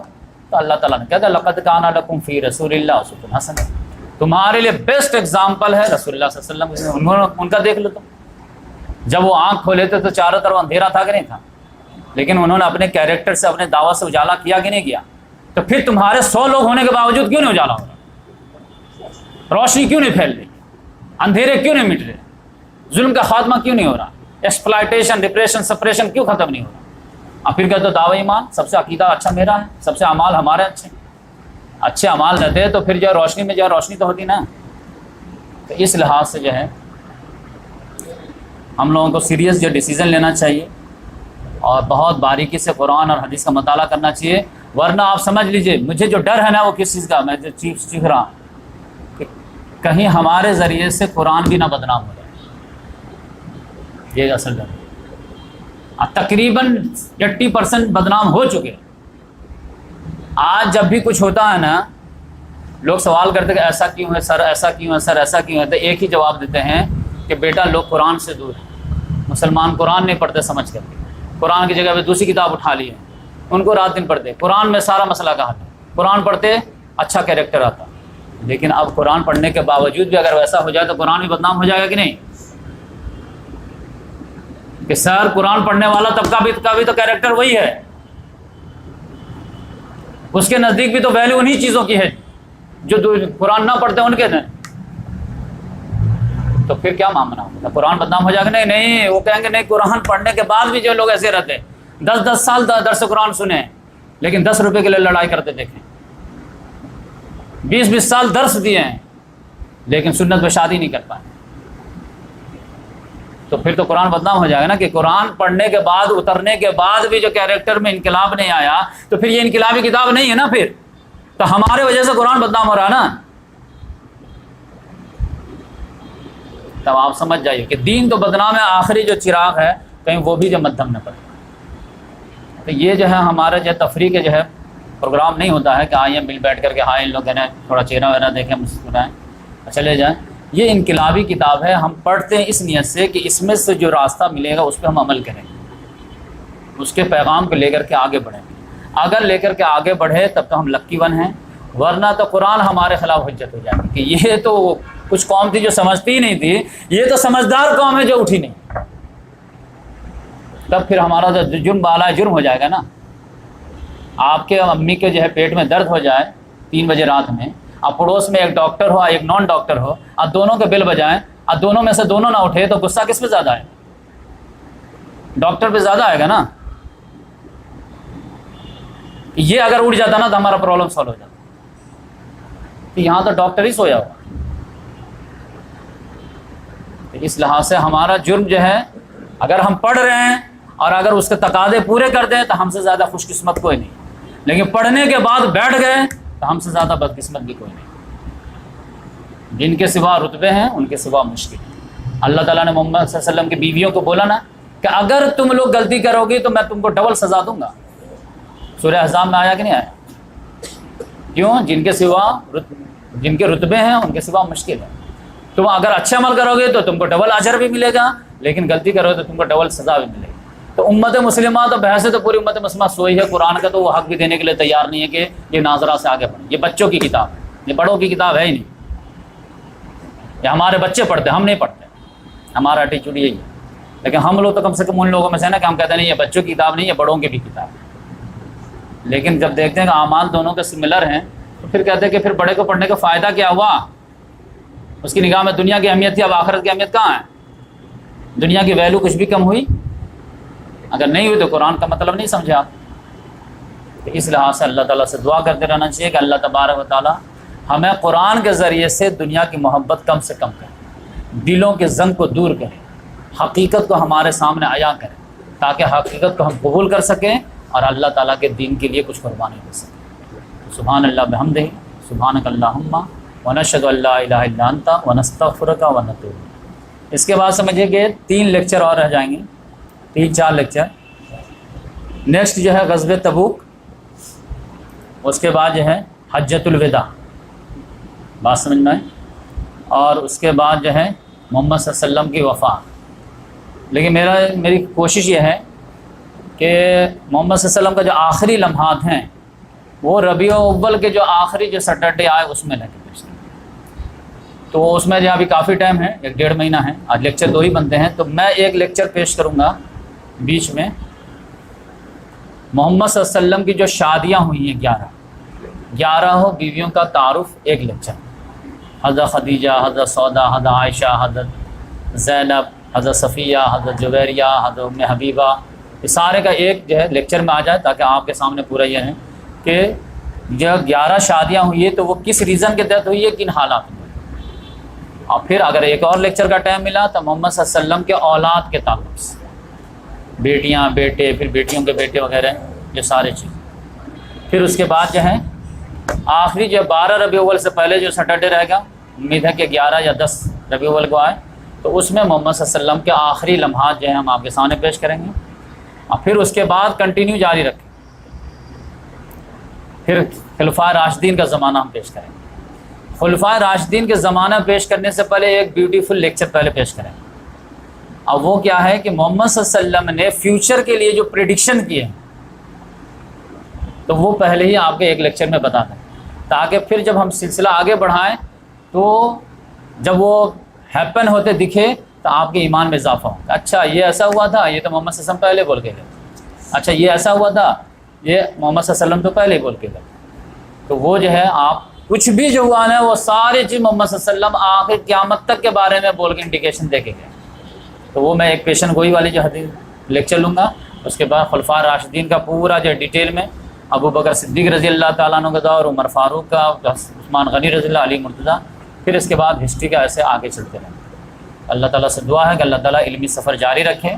اور یہ آپ لوگ تو یہاں پہ جو ہے میں تحدیث نعمت کے طور پہ بتاؤں کہ 25-30 لوگ بیٹھے رہتے ہیں، لیکن آپ دیکھیں گے جیسے یہ اپلوڈ ہوتا ہے تو 500 600 1000 2000 لوگ دیکھ لیتے ہیں. ایک ویڈیو جو بنو میاں پہ ہم ریکارڈ کرائے تھے بدلاپور میں، اس کو یوٹیوب پہ ڈالے پچھلے سال دسمبر میں، تو تقریباً 1.25 لاکھ آدمی دیکھ چکے ہیں. مطلب 500 سے زیادہ لوگ تو اس پہ کمنٹس کر چکے ہیں، 2000 سے زیادہ لوگ اس کو لائک کر چکے ہیں. تو یہ آپ مت سمجھے کہ آپ جو ہے اکیلا چنا کیا بھاڑ پڑے گا. تو آپ اکیلے نہیں ہیں، پوری دنیا سے ابھی آپ جو ہے کال آنے شروع ہو گئے، لیکن ہم کال لیتے نہیں کسی کا، کیونکہ ابھی ہم کو اسٹڈی کرنا پڑتا ہے، اسکول کی بھی تیاری کرنی پڑتی ہے، تو ہم کسی کو نمبر ڈسکلوز ہی نہیں کرتے. تو آپ اور میرا جو ہے 2-3 سال بھی ارادہ ہے کہ کسی کا مجھے کال لینا نہیں، کوئی اعتراض وغیرہ بھی کرتا ہے تو میں لیکچر ہی میں دے دیتا ہوں. لیکن آپ یہاں پہ آتے ہیں تو مجھے بھی اچھا لگتا ہے، حوصلہ ملتا ہے، اور حق بات لوگوں تک پہنچانے کی کوشش کرتے ہیں. اور آپ کو محسوس ہو گیا کیا کہ ہم لوگ جو ہے نہ کوئی مسلک کو فالو کرتے ہیں، نہ کوئی فرقہ کو فالو کرتے ہیں، اونلی اسلام. ورنہ ہمارا تو ڈائلاگ ہی یہی ہے کہ نہ میں شیعہ نہ میں سنی، میں ہوں مسلم، اونلی مسلم. بچے ہمارے کالج میں بھی پوچھتے ہیں کہ سر آپ کتنے نمبر ہیں، آج بھی پوچھتے 24 نمبر 26 22. میں نے کہا کہ جانے دو یہ سب سوالات ہیں. کہ نہیں بتائیے آپ کون کتنے نمبر ہیں. میں نے کہا میں 1 نمبر. تم لوگ 2 نمبر ہو گیا؟ کہ نہیں میں بھی 1 نمبر. میں کہا میں 1 نمبر بس. تو اسی پہ ہم کو پراؤڈ ہونا چاہیے. ہوا سماکم المسلمین. بات سمجھ آئے؟ کہا نہیں 22 نمبر 24 نمبر. میں کہا کہ ابو بکر صدیق رضی اللہ کتنے نمبر تھے بتاؤ، عمر فاروق کتنے نمبر تھے؟ کچھ نہیں. میں کہا بس یہ سب بات کی ایجاد ہے تو اس کو بدعت بولتے. بات سمجھ میں آئے؟ تو اللہ تعالیٰ نے ہم لوگوں کا نام مسلم رکھا ہے. یہ اسلام آدم علیہ السلام سے، پہلے مسلم آدم علیہ السلام، پھر نوح علیہ السلام بھی اسلامی کی خدمت کے لیے آئے، ابراہیم علیہ السلام بھی اسلامی کی خدمت کے لیے آئے، موسیٰ علیہ السلام بھی اسلامی کی خدمت کے لیے آئے، عیسیٰ علیہ السلام بھی اسلامی کی خدمت ہے، اور فائنل جو ہے کیپٹن بن کے آئے محمد صلی اللہ علیہ وسلم، وہ بھی اسلامی کی خدمت. اور ہم لوگ بھی اسلامی کو فالو کریں تو ہمارا سلسلہ کہاں سے کہاں تک جڑ جاتا ہے. تو اب یہ شیعہ سنی کر کے، اب بریلی دیوبندی کر کے اپنے آپ کو الگ کرو گیا. تو سمجھنے کے لیے آپ کر لو، لیکن اس پہ پراؤڈ نہیں ہونا چاہیے. پراؤڈ جو مسلم ہونے کو ہونا چاہیے. تو اس لحاظ سے میں آپ کو بتایا کہ الحمدللہ اب یہ سب دعوت پھیل رہی ہے. بہت ساری چیزیں لوگ جو پہلے نہیں مانتے تھے، اب جو ہے علماء کی گرفت سے پبلک جو آزاد ہو رہی ہے اور ان کا بھرم ٹوٹ رہا ہے. تو اب جو ہے انشاءاللہ ٹرو اسلام سامنے آنے والا ہے. تو آپ لوگ لکی ون ہے کہ آپ جب اسلام کا دروازہ کھل رہا ہے اور علماء کے چنگل سے جو ہے لوگ آزاد ہو رہے ہیں، تو پھر یقینی بات ہے کہ اب آپ لوگوں کی ذمہ داری بڑھ گئی. کیوں بڑھ گئی؟ کیونکہ علماء نے اپنا رول ادا نہیں کیا. بات سمجھ لیجیے، انہوں نے رول ادا نہیں کیا، اسلام کو صحیح ریپرزینٹ نہیں کیا، تو اللہ تعالیٰ نے اب ان کو معزول کر دیا ہے. اب وہ اسلام کی خدمت کم کریں گے، غیر اسلام کی زیادہ کریں گے. آپ سمجھ لیجیے. اور اگر یقین نہیں ہو تو ٹی وی پہ آپ جو ہے بھاشن سنا کیجیے، انٹرویو دیکھا کیجیے. اب جو ہے عصری علوم کے نوجوانوں کو اللہ تعالیٰ نے جو ہے اس کام کے لیے انتخاب کیا ہے. کالج کا انتخاب ہوا. جیسے شروعاتی دور میں اللہ تعالیٰ نے دین کی خدمت کے لیے عرب کو اللہ تعالیٰ نے سلیکٹ کیا تھا، لیکن جب انہوں نے ان کی ناقدری کی تو اللہ تعالیٰ نے عرب کو معزول کر کے پھر جو عجم کو اٹھا لیا تھا. ترک لوگوں کو جو ہے اللہ تعالیٰ نے قبول کر لیا ہے. آپ اللہ تعالیٰ نے پہلے کہتے ہیں ان تتولوا یستبدل قوما غیرکم، اگر تم نے ہمارے دین کو پیٹ دکھایا تم کو ہم ہٹائیں گے، دوسرے کو لائیں گے. اللہ تعالیٰ نے لایا. خلافت عثمانیہ کے ذریعے سے امت کے جو ہے تحفظ کا کام کیا جاتا ہے. اب جو ہے دوسرا شفٹ آیا کہ اللہ تعالیٰ نے علماء کو توفیق دیا. انہوں نے قال اللہ قال رسول دعا مانگ مانگ کر کے اللہ علم کے دیتے رہے، دین کی خدمت کریں گے. لیکن پتہ چلا کہ وہ دین کے نام پہ جو ہے دکان کھلنی شروع ہو گئی. پہلے تو مدارس تھے اور وہ جو ہے دکان تھی، سمجھیے ایک طرح سے. اب تو ہر دکان پہ ایک دکان ہے. میں دیکھا کل ہر دکان پہ ایک چھوٹی سی دکان ہے، ڈبہ ہے، اس میں ڈالی اس میں بس، ہاں اس میں جو ہے برانڈ لگا ہوا ہے۔ میں کہا تھا کہ میں دکان چلا رہا تھا، واقعی میں دکان ہے۔ تو اب یقینی بات ہے کہ وہ جو ہے جب تک آپ وہ ڈبے میں گرا رہے ہیں تب تک آپ کے خلاف تو نہیں بولیں گے، پھر آپ کے گھر میں آپ جیسے چاہے شادی کیجئے لوگ آ جائیں گے، ورنہ وہ آپ اگر وہ نہیں آئیں گے تو آپ کیا کریں گے، وہ ڈبہ ہٹا دیں گے۔ کہ جب ہماری بچی کی شادی میں نہیں آئے تو آپ ڈبہ لے جائیے آپ اپنا۔ تو یہ سمجھیے کہ یہ ڈبہ کا کھیل ہو گیا، تو لہٰذا آپ اسلام کے جو حق بات ہے وہ بول ہی نہیں سکتے۔ تو اب جو ہے اللہ تعالیٰ نے توفیق دیا ہے، یہ ڈیسیزن ہو چکا ہے ایک طرح سے، اور یہ آپ تھوڑی سی ہسٹری پڑھے ہوں گے تو آپ دیکھ لیں، انٹرنیشنل لیول پر علماء معزول، چاہے وہ کتنا ہی بولتے رہیں، انٹرنیشنل لیول پر سید قطب شہید، حسن البنا شہید، مولانا مودودی رحمۃ اللہ علیہ، احمد دیداد، ذاکر نائک، علی مرزا، ڈاکٹر اسرار، ان کے لیول کا بھی پاسنگ کا بھی برابر ہو تو بتاؤں۔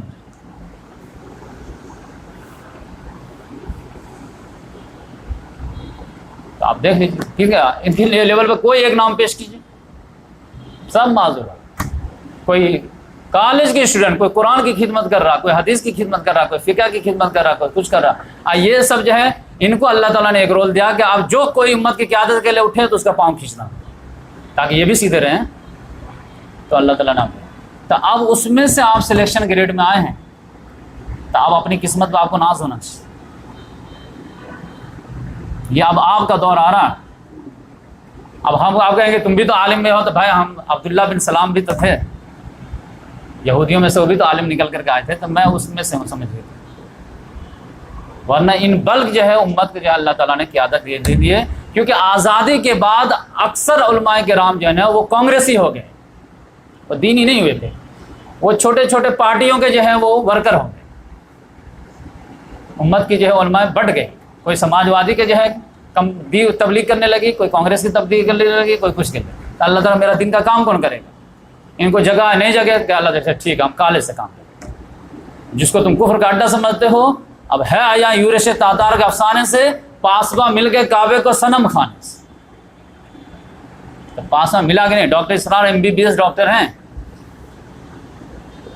ہم لوگوں کو مدرسہ میں یقین نہیں تھا کہ قرآن کا ٹرانسلیشن جو ہے پورا کوئی کر سکتا ہے، اتنے اختلاف، اتنے لیکن ڈاکٹر اسرار صاحب کا معجزہ ہے کہ 108 گھنٹے میں پورا قرآن ٹرانسلیٹ کر کے رکھ دیا، اور آپ کے لینگویج میں رکھ دیا۔ یعنی آپ 108 گھنٹہ دیں گے نا تو پورا قرآن آپ کے سامنے آ جائے گا، وتھ انقلابی مزے کے ساتھ۔ حدیث کے بارے میں ہم لوگ سمجھتے تھے کہ پوائنٹ امپاسبل ہے، ضعیف حدیث، یہ وہ کتنا چکر ہے، کون کس کو مانے گے؟ آپ علی مرزا کو سن لیجیے، شروعاتی دور میں جو ہے political Islam quite impossible, Maulana Maududi رحمۃ اللہ، جہاد کو ایسا بدنام کر دیا کہ مسلمان جہاد کا نام لینے ہی میں عافیت سمجھتے تھے، توبہ کر لے، نہیں ہم جہاد ہی نہیں کرتے، جہاد اسلام میں ہے ہی نہیں، جانے دیں۔ مولانا مودودی نہیں، الجہاد فی الاسلام، یہ تو اسلام کا ایک رکن ہے، کتاب مدلل لکھی۔ صحابہ کرام کے جو ہے آپس میں جو معاملے ہوئے تھے، مشاجر رہا تھا، اس پہ تو کوئی بولنا ارے جرم بالا جرم، جہنم میں چلے جائے، نہیں خلافت و ملوک کیا۔ پھر حسن البنا رحمۃ اللہ، وہ جو ہے ہوٹلوں میں جا کر کے، قہوہ خانہ میں، ڈھابا پہ جا کر کے درس دیا کرتے تھے، اور ان کے شاگرد نے جو ہے، جو ان کے ساتھی تھے سید قطب، ایسی تفسیر لکھ دی ہے کہ پورے جو ہے عرب ورلڈ میں جو طوفان مچا دیا، اتنا طوفان مچائے کہ عرب حکمرانوں کو ان پہ بینڈ لگانا پڑا۔ احمد دیداد نے جو گھڑی جو بناتے تھے، اب وہ جب دماغ ٹھان لیے تو اچھے اچھے جو ہے عیسائی پادری کو ناکو چنے چبا دے۔ یہ ذاکر نائک جو ان کے شاگرد سمجھیے گا، عیسائیت کی پوری تعلیمات تو احمد دیداد سے لی ہیں، ذاکر نائک نے دینی تعلیم پورا ڈاکٹر اسرار سے کاپی پیسٹ کی، لیکن کیسا مرد مجاہد بن کے اٹھا۔ اب یہ تماشا نہیں ہے کیا کہ پورے امت مسلمہ کو علماء کرام ان کا مقابلہ کیا کرتے، پورے امت مسلمہ علماء کرام مل کر کے ان کو گرا نہیں سکتے۔ گرانا تو لنگڑی لگانا ہے نا بس، اور کیا کرنا ہے، لیکن وہ لنگڑی لگانے کا بھی موقع نہیں۔ مائکرو اسکوپ لے کر کے اس کے جو ہے اسپیچ پہ بیٹھتے تھے لوگ. کہاں سے غلطی ملے؟ نہیں ملتی تھی تو مذکر مؤنث کے چکر میں کہتے ہیں نہیں یہ اس کے مذکر مؤنث ہے. ارے بھائی مذکر مؤنث ہے رہے ہیں, اللہ ایک ہے, بس بات ختم ہے نا. اب آپ سمجھ گئے. تو اس لحاظ سے میں کہتا ہوں کہ آپ جو ہے لکی ون ہیں. یہ مت سمجھے کہ علماء کرام کریں جن پہ تکیہ تھا وہ پتے ہوا دینے میں. تو اس لحاظ سے اب آپ جو ہے سلیکشن گریڈ میں آگے ہیں. اب آپ اس کو جو ہے اب آگے بڑھائیں گے تو آپ کو خوش قسمتی, اور اگر آپ ناقدری کریں گے تو اللہ تعالیٰ محتاج نہیں, پھر تیسرا گروپ اٹھا دے گا. اللہ تعالیٰ کے یہاں تو کوئی کمی نہیں ہے. ہم اگر نہیں کریں گے نا تو مجھے تو بہت زیادہ قوی امید ہے کہ میں بھی پاسبل ہے کہ غیر مسلموں میں سے ایک طبقہ اللہ اٹھا دے, اس کو توفیق. اب وہ ہم جیسے ڈرپوک نہیں ہوں, اب وہ ہم جیسے ناقدری نہیں ہوں. جب وہ ہر چیز چھوڑ چھاڑ کے آئیں گے نا تو پھر ہر چیز اسلام پہ قربان بھی کر دیں. اب وہ فریش مائنڈ ہوں گے اور ان کے پیچھے کوئی بیک گراؤنڈ نہیں ہوگا کہ کون ناراض ہوگا کون خوش ہوگا. تو اس لحاظ سے وہ بہت ہے. تو اس لحاظ سے ہم تو دعا کرتے ہیں کہ اللہ تعالیٰ ان کے, اور یہ آپ سمجھیں کہ ہندوستان کی قسمت میں ہے کوئی رول ادا کرنا, کیونکہ اس کی مٹی میں بڑے بڑے عظیم لوگ دفن ہیں. تو یہاں سے کچھ نہ کچھ تو ہوگا, اور زیادہ چانس ہے کہ یہاں کے غیر مسلمین میں سے جو پڑھے لکھے ہیں وہ انشاءاللہ اٹھیں گے, اور ایک زمانہ آئے گا کہ وہ حق قبول کریں گے. جیسے تاتاری لوگ کیے تھے ویسے ہی یہاں کے غیر مسلم کریں گے. تو اس وقت ہم تیار رہیں گے, علمی میچیور رہیں گے, تو ان کو رہنمائی تو کر سکیں گے, ان کو گائیڈ تو کر سکیں گے. تو اس لیے اپنے آپ کو تیار کریں, اپنے اولاد کو تیار کریں, اپنے خاندان والوں کو تیار کریں. اب میں کہتا ہوں کہ ہر لمحہ جو گزر رہا نا, جو اسلام کے لیے خدمت کے لیے گزر رہا, وہی امر ہو رہا. ورنہ تو وہ کیا سانس جو ہے پانی کا بلبلہ ہے جو برباد ہوتا چلا جائے. تو ہر منٹ کو, ہر سیکنڈ کو ہم کوشش کریں تو اس کو جو ہے نیکی میں تبدیل کریں. اور نیکی جو ہے اس سے بڑی کیا ہو سکتی ہے کہ آپ اسلام کی خدمت کے لیے آپ نے آپ کو پیش کر دیں. تو آج بات لمبی بہت ہو گئی, لیکن مجھے اب تو 2 مہینہ ہو گیا کرفیو کے, اور جو ہے بہت زیادہ جو ہے تکلیف ہو رہی ہے. کیونکہ آپ محسوس کر سکتے ہیں, آپ تھوڑے سا اندازہ کیجئے کہ بھیونڈی میں کرفیو لگ جاتا کتنے دن آپ سسٹین کر پائیں.